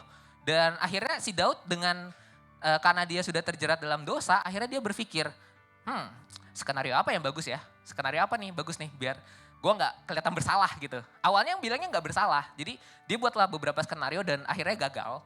Dan ternyata ada skenario terakhir di mana dia mikir, ini kan lagi perang, apa Uria gue taruh paling depan aja gitu. Jadi kayak yaudah dia mati sia-sia gitu. Dan akhirnya terjadi teman-teman, akhirnya terjadi di mana Uria beneran mati gitu. Uria mati di medan perang dan akhirnya Betsheba menjanda teman-teman. Ya terus tiba-tiba Daud datang kucuk-kucuk kayak, hey Betsheba, janda ya? Ya ibaratnya ya udah habis itu Daud dengan terlihat sangat baik dia akhirnya menikahi Betsheba gitu loh. Dan akhirnya ya, ceritanya gak happy ending cuma ya begitu teman-teman. Dan gak lama tiba-tiba datang seorang Nabi Nathan, itu di pasal 12 ya. Pasal 12 tuh Nabi Nathan datang. Nabi Nathan bilang gini, dia kasih perumpamaan kalau misalnya ada orang yang bersalah itu gimana hukumnya gitu loh. Secara singkat si Daud bilang, ya orang itu harus dihukum gitu loh. Bahkan harus dihukum seberat-beratnya. Tapi Nabi Nathan bilang gini, lah itu kan elu gitu loh. Lah bener juga. Akhirnya Daud sadar gitu, kalau misalnya Nabi Nathan pakai TikTok, mungkin dia bakal bilang kayak gini, katanya cinta Tuhan, tapi kok rebut istri orang cuak gitu loh. Jadi gitu teman-teman maksudku. Bahkan disinggung gitu loh. Dan akhirnya Daud kayak sadar, oh iya Tuhan gue salah gitu loh. Dan akhirnya dia mau dikoreksi oleh Nabi Nathan, akhirnya dia mau minta maaf sama Tuhan. Walaupun ingat teman-teman, setiap dosa, setiap kejahatan yang kita lakukan tuh pasti ada resikonya teman-teman. Pasti ada ibaratnya ganjarannya. Kenapa aku bisa bilang gitu? Ceritanya adalah ketika Daud udah minta maaf sama Tuhan, dia bilang, terus Nabi Nathan bilang, ya lu udah ngelakuin dosa pasti ada hukumannya gitu. Dan akhirnya anaknya Daud dan Betsheba, anak pertama mati di hari ke-7 teman-teman. Bayangkan kalau kita ngakuin dosa pasti ada ganjarannya teman-teman. Dan walaupun kita melakukan kesalahan, kita harus belajar untuk mau dikoreksi. Baik itu kita salah dan benar, ya harus mau dikoreksi dari siapapun gitu loh teman. Nah, Oke, sekarang kita tadi udah bahas masalah ciri-ciri ya. Dan aku pengen kasih ayat tambahan lagi. Next. Nah, ini teman-teman. Ini coba kita baca bareng-bareng ya. Amsal 22 ayat 4. 1, 2, 3. Jalan kerendahan hati dan takut akan Tuhan adalah kekayaan, kehormatan, dan kehidupan. Ini adalah ganjaran atau dibilang hasil akhir daripada sebuah kerendahan hati. Kerendahan hati dan takut akan Tuhan. Menurutku kerendahan hati dan takut akan Tuhan itu adalah satu paket teman-teman. Kalau kita rendah hati, kita pasti takut akan Tuhan. Kalau kita takut akan Tuhan, pasti kita rendah hati teman-teman. Konsepnya adalah mereka tuh satu paket. Jadi dibilang ketika lu rendah hati dan takut akan Tuhan, Tuhan bilang lu pasti bakal dapat kekayaan, dapat kehormatan, dapat kehidupan. Siapa di sini yang mau kaya gitu? Siapa yang mau kaya? Nah, realistis kan? Mau kaya ya, kayak gitu. Terus ada yang bilang mau kehormatan. Siapa yang mau kehormatan di sini? Nah, terus terakhir juga dibilang mau kehidupan. Siapa yang mau hidup? Ya, betul. Nah, jadi Tuhan bahkan bilang lu bisa dapat 3 hal ini ketika lu bisa rendah hati dan takut akan Tuhan. Jadi makanya kenapa aku pengen ngajarin, aku pengen sharing tentang makanya kenapa kita harus bisa rendah hati gitu loh. Dan pertanyaannya adalah prakteknya gimana teman-teman? Praktek dalam kehidupan hari-harinya gimana? Next. Nah prakteknya gitu gimana? Lanjut. Nah pertama adalah libatkan Tuhan teman-teman. Kenapa aku bisa bilang libatkan Tuhan? Karena gini, kalau kita baca di Mazmur 127 ayat 1, bisa sekalian nanti dibuka ya, langsung dibuka aja. Nah libatkan Tuhan itu juga berbicara soal doa teman-teman. Maksudnya apa? Ketika kalian misalnya contoh ya, kalian tuh lagi pengen ada misalnya pilihan untuk masuk universitas A atau universitas B gitu. Dan kalau kalian libatkan Tuhan, percaya sama aku teman-teman bahwa apapun yang kita jalanin pasti sesuai dengan kehendaknya Tuhan. Jadi ketika kita belajar untuk melibatkan Tuhan, percaya sama aku Tuhan pasti juga bantu. Tuhan pasti terus serta gitu loh. Salah satunya tadi lewat doa. Kalau kita nggak doa sama Tuhan, kalau doa itu kan salah satu bentuk komunikasi ya. Jadi kalau kita nggak komunikasi sama Tuhan, Tuhan nggak bakal tahu mau kita apa gitu loh. Udah bisa kebuka belum, guys? Guys. Nah, oke. Nah, nih, ini aku harus baca aja ya. Nyanyian Ziarah Salomo. Jikalau bukan Tuhan yang membangun rumah, sia-sialah orang yang membangunnya. Jikalau bukan Tuhan yang mengawal kota, sia-sialah pengawal berjaga-jaga. Di sini dibilang, kalau kita nggak libatin Tuhan, apapun yang kita lakukan sia-sia teman-teman. Akan berakhir ya sia-sia gitu loh. Siapa di sini yang mau hidupnya sia-sia, nggak ada kerjaan, gabut gitu, pengangguran gitu kan. Gak ada gitu loh teman-teman. Di sini semua orang pengen punya hidup yang bermakna, punya value dalam hidupnya. Jadi makanya kenapa dibilang haruslah kita jangan sampai kita melakukan segala sesuatu itu tanpa melibatkan Tuhan. Karena ujung-ujungnya akan sia-sia. Dan juga aku sering lihat ya, banyak anak-anak muda termasuk aku juga, ketika menghadapi sebuah pilihan tuh sering banget terburu-buru tanpa nanya Tuhan misalnya. Kayak contoh, ini contoh sederhana lucu aja gitu. Ketika lu dipilih, tiba-tiba ada yang mau traktir lu nasi padang atau sate. Terus tiba-tiba lu kayak bingung mau pilih apa, lu gak libatin Tuhan, lu tiba-tiba milih ngasal aja gitu loh. Dan ternyata lebih enakan pilihan yang lain gitu loh. Jadi maksudku adalah ketika kita libatkan Tuhan, Tuhan pasti akan membantu kita, akan ngasih option-option terbaik gitu loh yang bisa dia kasih. Nah sekarang lanjut poin kedua adalah jangan merasa paling benar teman-teman. Salah satu praktek kedua adalah jangan pernah merasa paling benar. Next. Mana ayatnya? Ayatnya apa? PPT ya. Nah jangan merasa paling benar teman-teman. Ini di Lukas 18 ayat 9 sampai 24. Ini juga kalau kalian tahu ini tentang Yesus kasih perumpamaan mengenai pemungut cukai sama orang apa ya tadi Farisi atau apa ya gitu. Yang penting dia itu satu orang yang pemuka agama, satunya lagi orang berdosa gitu loh. Dan di sini dia bilang bahwa kalau misalnya 2 orang ini berdoa, misalnya kayak orang yang paling suci ini dia bilang, Tuhan aku udah ngasih persembahan, aku udah ngasih ini, aku udah ngasih itu. Bahkan aku udah sering doa fajar ibaratnya kalau di sini ya, udah sering doa fajar menara doa gitu loh. Dan dia bilang, gue gak sama kayak si pemungut cukai ini, dia bahkan ngebandingin sama orang di sebelahnya. Tapi kalau kita lihat bahwa di pemungut cukai ini dia bilang, Tuhan ampuni aku gitu, walaupun aku udah berdosa. Dan Tuhan bilang bahwa sesungguhnya yang akan diberkati adalah si pemungut cukai ini. Kenapa? Karena dia gak sombong. Pertama dia sadar bahwa dia itu kayak tadi dibilang di ciri-ciri orang pertama, dia tuh ngandelin Tuhan. Dia tuh tanpa Tuhan dia tahu dia gak bisa apa-apa. Makanya kenapa kita di poin pertama kita jangan sampai kita sombong rohani. Sombong rohani juga berbicara mengenai, ini langsung di real life-nya aja teman-teman. Ketika aku bukan bilang kita gak boleh pelayanan. Cuma gini, bukan berarti kita yang pelayanan 24/7 lebih baik daripada orang yang ibadah seminggu sekali teman-teman. Maksudnya kenapa? Kadang bentuk kerohanian seseorang gak diukur daripada si pelayanan itu. Pelayanan cuma jadi sebuah wadah untuk kita bisa bertumbuh. Tapi mau bertumbuh apa enggak itu tergantung dari kalian. mau kayak gimana kalian bertumbuh, ya itu nanti hasilnya akan jadi diri kalian gitu loh. Maka kenapa aku bilang jangan sampai kita sombong rohani. Jangan sampai kita kayak mikir, gue yang udah pelayanan 24/7 tiap hari doa fajar, menara doa, persembahan, perpuluhan, buah sulung kayak gitu-gitu. Akhirnya bilang, gue lebih baik kok, gue lebih baik daripada orang-orang lain yang cuma ibadah mungkin seminggu sekali gitu loh. Tapi ternyata Tuhan bilang bahwa orang yang lebih, bukan berarti orang yang selalu 24/7 pelayanan itu lebih baik daripada orang yang ibadah cuma seminggu sekali. Terus poin kedua adalah apa adanya, tidak semena-mena atau membeda-bedakan. Di sini salah satu bentuknya adalah ya kita nggak boleh kita semena-mena teman-teman. Kita nggak boleh kayak merasa kita lebih baik daripada orang lain. Kita harus tahu apa adanya, kita tahu salah, kita bilang salah gitu loh. Kalau kita benar ya udah kita anggap aja itu benar, tapi nggak boleh kita sombongin juga gitu loh. Kalau kita benar nggak boleh kita sampai ngomong, gue benar, sampai ngomong-ngomong kayak gitu selalu gitu ke orang-orang. Tapi masalahnya dibilang adalah untuk apa adanya, ya udah gitu loh. Kita jadi manusia tuh be humble aja gitu. Jadi orang yang humble gitu loh. Dan poin ketiga adalah jangan minder. Kenapa aku bisa bilang jangan minder di poin jangan merasa paling benar? Karena gini teman-teman. Banyak seringkali daripada kita yang sering minder akan apa yang udah Tuhan kasih. Setuju? Kayak misalnya contoh. Kita contoh misalnya Geo gitu di sini. Geo itu udah dikasih bakat sama Tuhan. Udah bisa WL Singer. Katanya tadi WL Singernya mantep kan gitu teman-teman. Mantep gak? Nah, dan akhirnya sebelumnya tuh Geo kayak merasa, Tuhan gue gak ada bakat kok Tuhan. Gue gak ada bakat di WL Singer, gue gak bisa nyanyi gitu loh. Padahal Tuhan udah ngasih bakat gitu loh. Tuhan udah ngasih lu kekuatan untuk bisa WL Singer, kasih kemampuan untuk bernyanyi, tapi lu gak pakai. Itu sama aja kayak lu gak menghargai Tuhan gitu loh. Kayak contoh gini, lu ngasih coklat ke doi lu nih. Terus doi lu tolak, sakit gak? Sakit gak? Sakit kan? Makanya Tuhan juga ngerasain sakit loh kalau udah Tuhan kasih, ini talenta lu teman-teman. Tuhan ngomongin soal talenta. Talenta itu bukan cuma sesuatu yang biasa, ini luar biasa gitu loh. Jadi jangan sampai kita nyia-nyiain apa yang udah Tuhan kasih, maka kenapa aku bilang harus menghargai. Tapi kadang juga gini teman-teman, ada yang lucu gitu. Ketika misal contoh, kita ambil Geo lagi ya, maaf ya Geo, pakai mulu.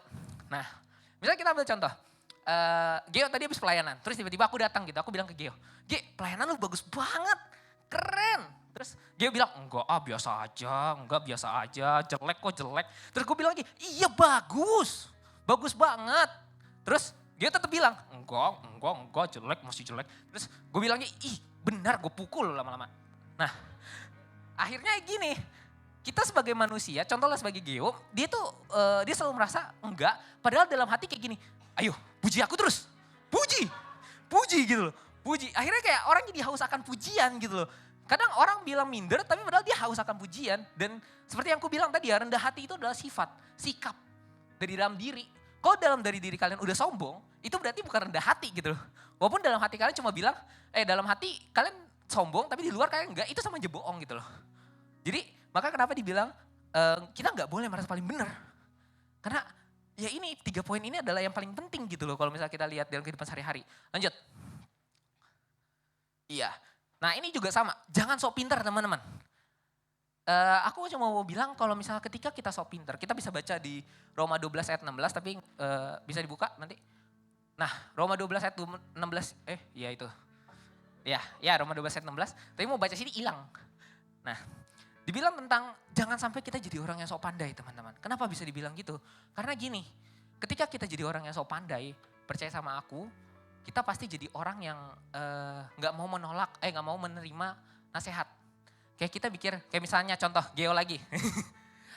Maaf, oke.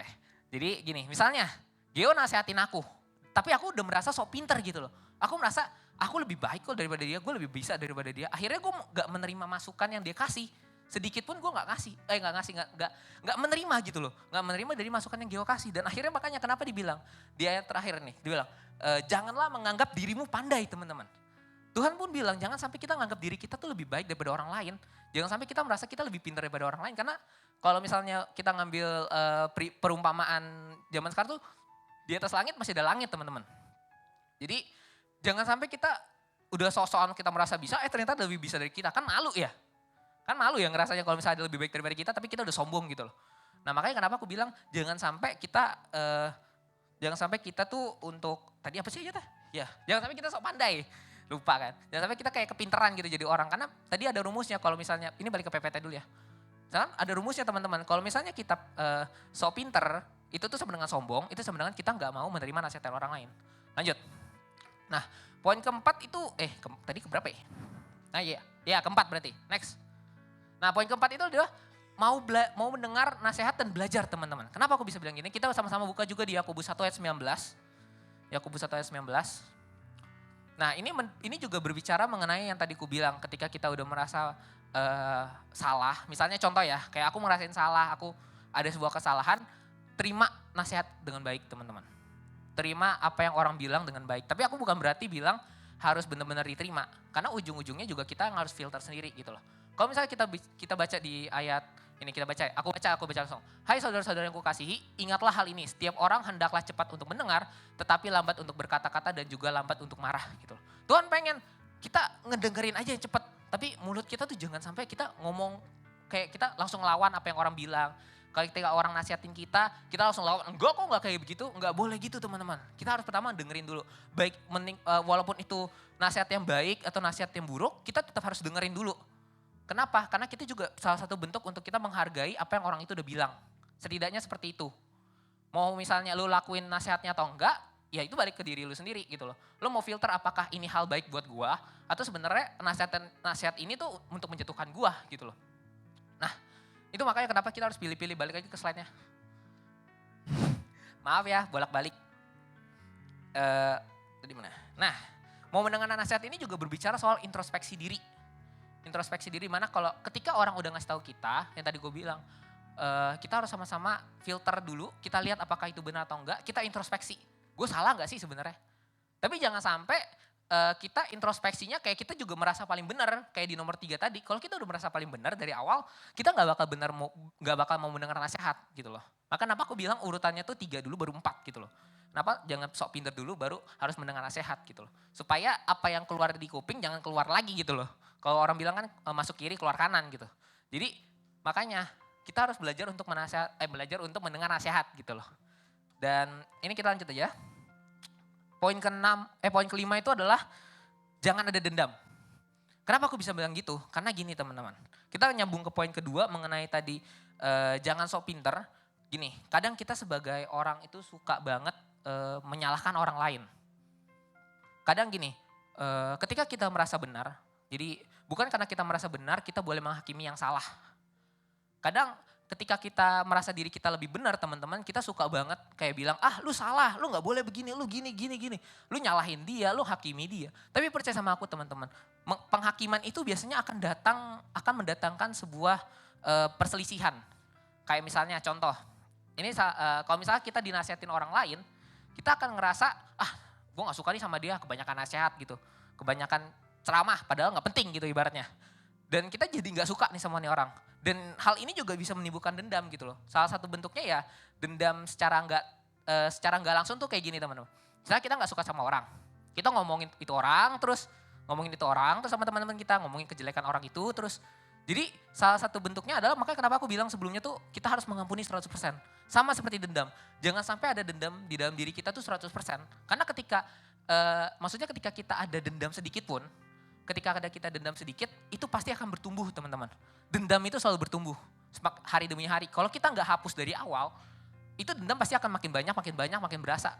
Makin lama-lama kalau lu ketemu dia bisa-bisa lu mukul dia gitu ibaratnya. Kalau saking kesalnya sama dia gitu. Makanya kenapa aku bilang jangan sampai kita ada dendam. Di Imamat 19 ayat 18 juga dibilang, janganlah menaruh dendam terhadap orang-orang sebangsamu. Dan bilang kasihilah gitu. Ini ayat yang paling sering orang bilang ya, kasihilah sama manusia, kasihilah musuh lu. Jadi Tuhan emang selalu bilang kita harus belajar untuk mengasihi. Salah satunya jangan sampai kita menaruh dendam dengan orang lain gitu loh. Nah lanjut kita masuk ke next. Poin ke-6 terakhir salah satu prakteknya adalah mau bekerja sama teman-teman. Mau bekerja sama. Kalau bahasa Inggrisnya tuh unity takes humility. Jadi kita buka sama-sama di Filipi 2 ayat 1-5.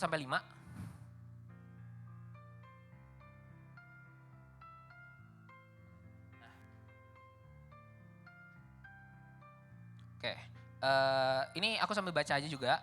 Filipi 2 ayat 1.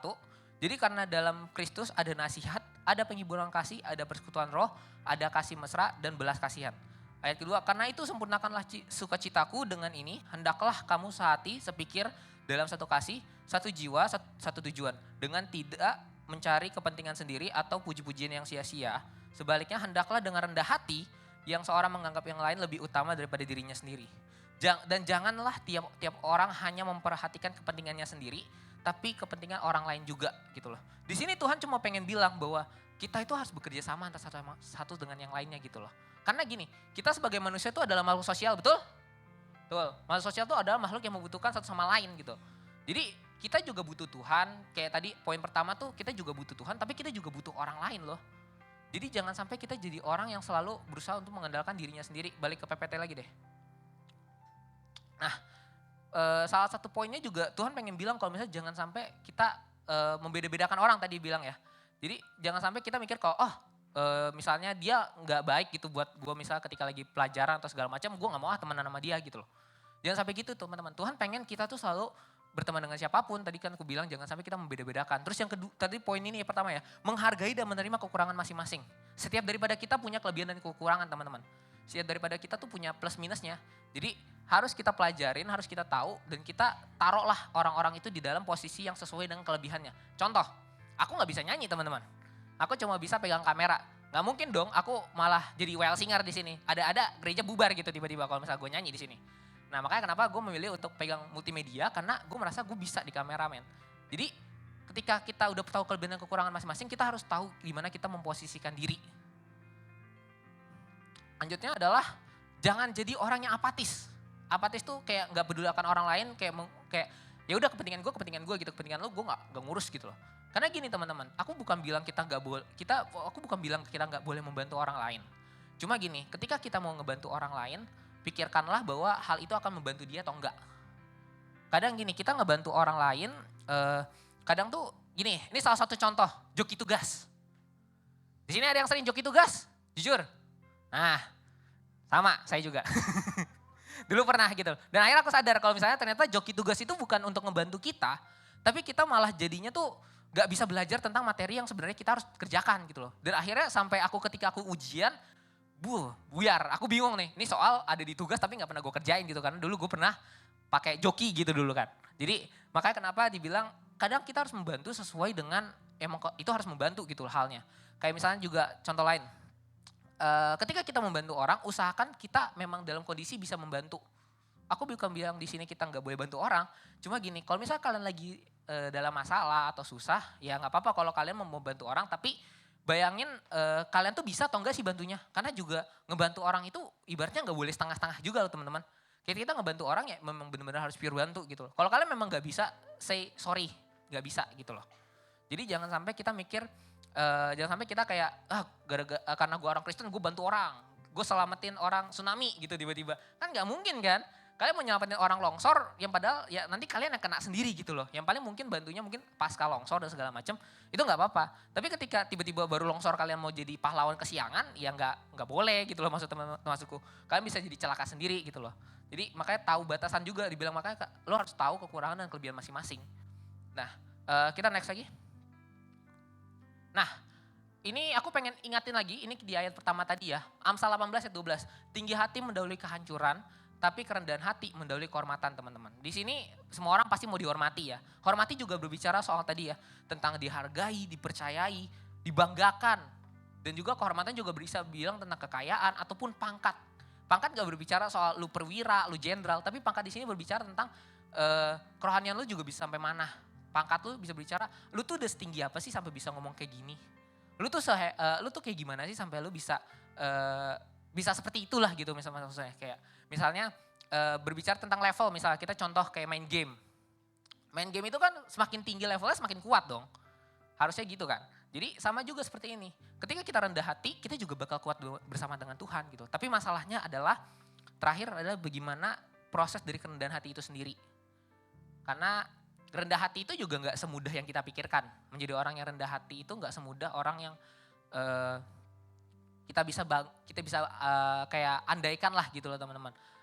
Prosesnya banyak teman-teman. Jujur aku mengalami banyak banget proses tentang kerendahan hati. Aku diproses lewat keluarga, aku diproses lewat teman, aku diproses oleh teman-teman aku yang lain. Entah itu di gereja, di sekolah, di kuliah, di luar gitu. Banyak aku mengalami proses tentang kerendahan hati. Dimana aku harus belajar, ternyata sebagai seorang pelayan, aku tuh harus jadi sosok yang beneran jadi pelayan loh. Karena kan kemarin kalau kalian lihat di 2 minggu lalu tentang khotbahnya tentang Heart of Servant. Salah satu bentuk rendah hati adalah juga pelayanan, melayani gitu loh. Kayak cerita Tuhan Yesus melayani murid-muridnya, dia rela dengan rendah hati, dia membasuh kaki murid-muridnya gitu teman-teman. Menjalani proses gak mudah teman-teman. Menjalani proses kayak misalnya kalian sering banget diomongin sama teman-teman, dihianati, ditikung gitu misalnya. Jadi sama aja teman-teman, Tuhan ngasih proses itu kita kadang gak tahu apa yang Tuhan pengen kasih kita proses seperti apa. Mungkin kita mau dikasih proses kita mengalami masalah dalam keluarga, kita mengalami masalah dalam kehidupan kita sehari-hari. Tapi masalahnya gini, ketika kita udah belajar untuk rendah hati, kita mau berproses bersama Tuhan. Kalau ibaratnya katanya tuh, ketika kita diproses sama Tuhan, jangan protes dan tak cepat menanggapi apa yang Tuhan mau. Jangan kita protes dulu. Jangan kita protes sampai kita mikir, Tuhan, kenapa sih lu ngasih gue cobaan kayak gini? Kenapa sih lu ngasih cobaan gue kayak gitu? Kita harus lebih mengerti, oh ternyata Tuhan pengen gue ternyata dibentuk seperti ini. Tuhan pengen gue dibentuk seperti itu gitu. Supaya kita bisa belajar sama-sama. Aku pun juga di sini belajar untuk rendah hati teman-teman. Jujur sebenarnya kadang agak susah, cuma ya memang harus dijalani gitu teman-teman. Aku gak bilang rendah hati itu gampang. Aku sendiri pun bilang untuk menjadi seorang yang rendah hati itu banyak effortnya yang harus keluar. Susah gitu loh teman-teman. Tapi kita harus tetap jalani karena ya bersama dengan Tuhan aku yakin dan percaya kita bisa ngelewatin banyak hal gitu loh. Kita bisa lewatin banyak proses. Nah aku pengen undang tim praise worship maju ke depan. Terakhir teman-teman, aku cuma pengen bilang yuk teman-teman kita sama-sama belajar untuk ngerti apa yang Tuhan mau, ngerti apa arti itu rendah hati, ngerti apa yang ingin Tuhan sampaikan. Salah satunya ya bentuk kerendahan hati kita teman-teman. Tuhan mungkin udah bilang seperti misalnya kamu akan diproses lewat Tuhan dengan kerendahan hati, lu mungkin akan diberikan masalah dalam keluarga. Contoh, aku juga sering mengalami masalah dalam keluarga. Tapi di situ Tuhan bilang, yuk sama-sama belajar untuk kita mau merendahkan hati di hadapan keluarga. Kadang susah ya teman-teman ngerendahin hati di depan keluarga. Kayak misalnya mama kalian, papa kalian ngomel gitu. Biasanya bawaannya pengen ngelawan gitu ya, pengen apaan sih gitu. Tapi kita sebagai anak-anak Tuhan yang rendah hati, kita harus sama-sama untuk ngerti bahwa Tuhan pengennya tuh kita tahu apa yang dia mau. Salah satunya kita tadi rendah hati. Tuhan pengen kita tuh gak sombong, Tuhan pengen kita tuh gak ada dendam gitu loh. Banyak hal-hal yang salah satu bentuk kerendahan hati yang gak bisa aku bilang di sini. Yang aku temuin adalah yang ini teman-teman sesuai dengan kehidupanku sehari-hari. Jadi salah satu bentuk kerendahan hati yang lain adalah kalian harus nemuin sendiri. Bagaimana sih kerendahan hati kalian? Itu yang tadi ditolak ukur kalian gitu loh teman-teman. Kadang kita juga jadi orang tuh kita gak bisa ngerasa, kita tuh kadang butuh cermin teman-teman untuk mengoreksi diri kita sendiri. Kayak kita butuh orang lain untuk nasihatin, kita butuh orang lain untuk menegur. Karena kita jujur aku sering banget gak ngerasa aku bersalah. Sering banget gitu. Tapi karena aku punya teman-teman yang suportif, teman-teman yang emang mau ngomong kalau aku salah. Akhirnya aku ngerti, oh aku ternyata salah di sini. Dan akhirnya aku mau memperbaiki kesalahanku gitu teman-teman. Maka dari sini aku pengen terakhir ngajakin ulang kalau misalnya yuk sama-sama kita belajar untuk rendah hati. Karena rendah hati itu juga berbicara tentang ke siapapun, kepada apapun teman-teman. Memang gak mudah, tapi percaya sama aku, Tuhan udah menjanjikan hasil yang terbaik. Tadi Tuhan bilang kita dapat kehormatan. Tuhan pengen ngasih kita yang terbaik, cuma dengan cara yang seperti ini. Emang awalnya susah teman-teman, tapi percaya sama aku ketika kita jalanin bersama Tuhan, kita pasti bisa. Makanya kenapa aku pengen kita sama-sama tutup matanya teman-teman. Kita sama-sama doa. Aku pengen ini kita nyanyi.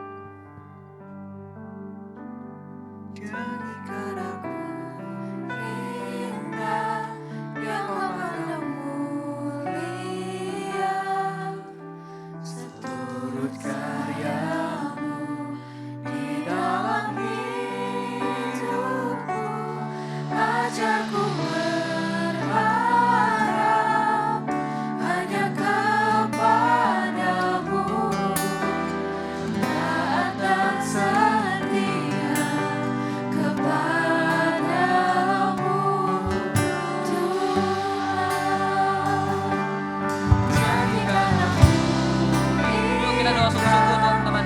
yang kau Minta proses dari Tuhan, tanya. Tuhan maunya apa sih dalam hidupku? Apa sih yang harus kita jalanin? Minta tanya sama Tuhan. Komunikasi teman-teman. Tuhan pengen kita komunikasi sama dia. Tuhan pengen kita ngobrol sama dia. Jadi sama-sama kita rendahkan hati kita untuk ngobrol sama Tuhan. Siapin waktu kita teman-teman. dan setia kepadamu Tuhan.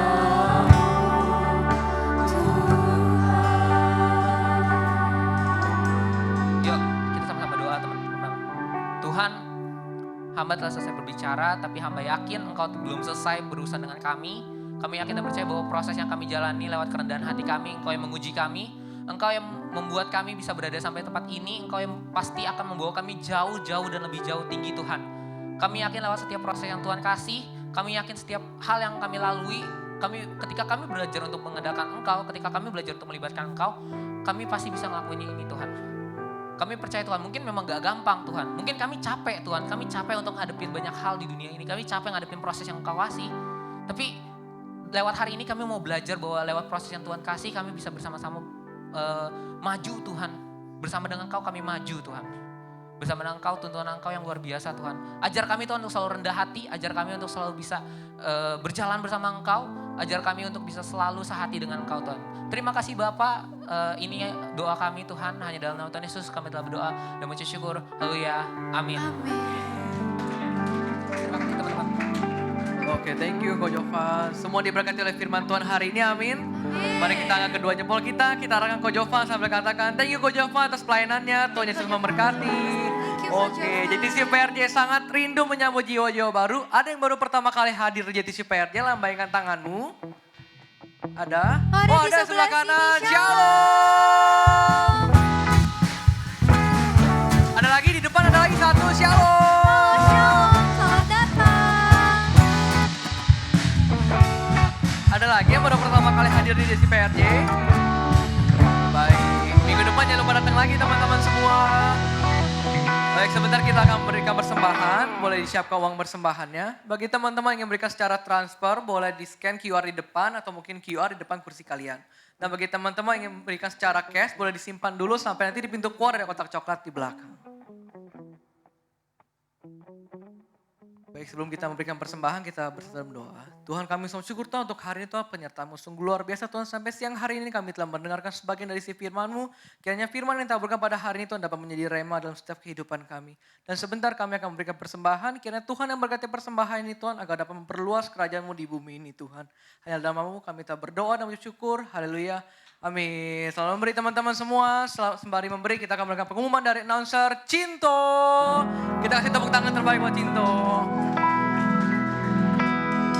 Shalom semuanya. Ayo mau kasih pantun lagi yang sama. Ada orang pulkam ke rumah Uni. Hey, welcome to bulan Juni. Haleluya. Oke. Untuk langsung aja ke slide berikutnya. Oke, minggu depan ada ibadah seperti biasa jam 9 sama jam setengah 12. Dengan bertema Strengthen Your Heart. Oh, kita hatinya mau dikuatkan nih ya fix ya. Kalau kita lagi ada masalah, kita pasti bisa dikuatkan sama Tuhan, oke? Apalagi kita juga bisa dong, kita punya namanya self-awareness, ya enggak?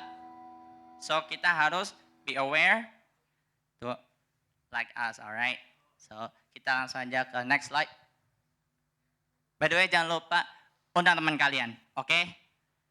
Alright, siapa yang belum follow IG kita nih? Kalau ada yang belum nih ya. Belum ada nih pasti. Yang penting jangan lupa follow IG kita untuk ada banyak informasi, update baru. Dan ya, palingan ada foto kalian yang bakal di-show nanti di IG. So, jangan lupa follow IG kita @JTCPRJ. Oke, by the way, siapa yang belum join Cool nih? Ayo. Di Sabtu depan kebetulan banget nih. Tanggal 10 Juni. Wah. Udah mulai nih ya. Data lagi. Cool gabungan jam 2 siang bro. Di ruang ini pastinya. Jangan lupa ajak teman kalian dong. Kalau yang belum join Cool, ajak teman kalian. Yang penting mah hayu. Hayu. Disokapin atuh. Hayu, hayu. Biar ngobrol. Biar kita ngobrol-ngobrol, seru-seru, main game. Dan ya yang penting mah santuy aja. Karena kan JTC PRJ adalah rumah kalian sendiri. Apalagi di Cool kita masing-masing, ya enggak? We feel like home. We are one community. Not like Amin. Hais. Yang penting jangan lupa ikut join call kita. By the way, kalau kalian mau boleh doa, sharing bisa di call juga. Apalagi yang di klik di link di IG kita. Yang penting kalian tuh bisa dari situ. Bisa banget bro, sharing. Minta didoain bisa, santuy ya, oke. Kalau enggak mau gimana lagi bro. Tuhan bakal kecewa nantinya, oke. Jangan bikin Tuhan kecewa, oke. Ya udah itu aja untuk pengumuman minggu ini. Stay safe, God bless you and peace you.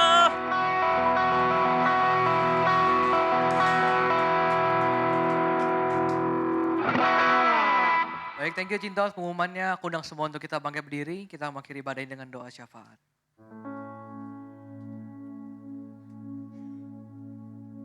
Teman-teman, mari kita bersatu dalam doa. Tuhan, terima kasih Tuhan kalau siang hari ini kami boleh beribadah ya Tuhan. Kami boleh berkumpul di tempat ini untuk memuji, untuk menyembah nama-Mu ya Tuhan.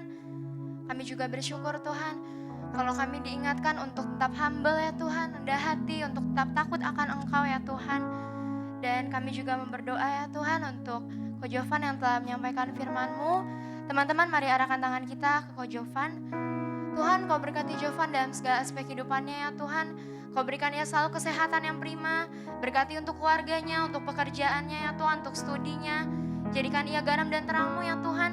Jadikan ia berkat dimanapun ia berada. Terima kasih Tuhan. Kami juga mau berdoa untuk Gembala Sidang dan Gembala CK7, untuk Pak Niko, untuk Dr. Yanto ya Tuhan.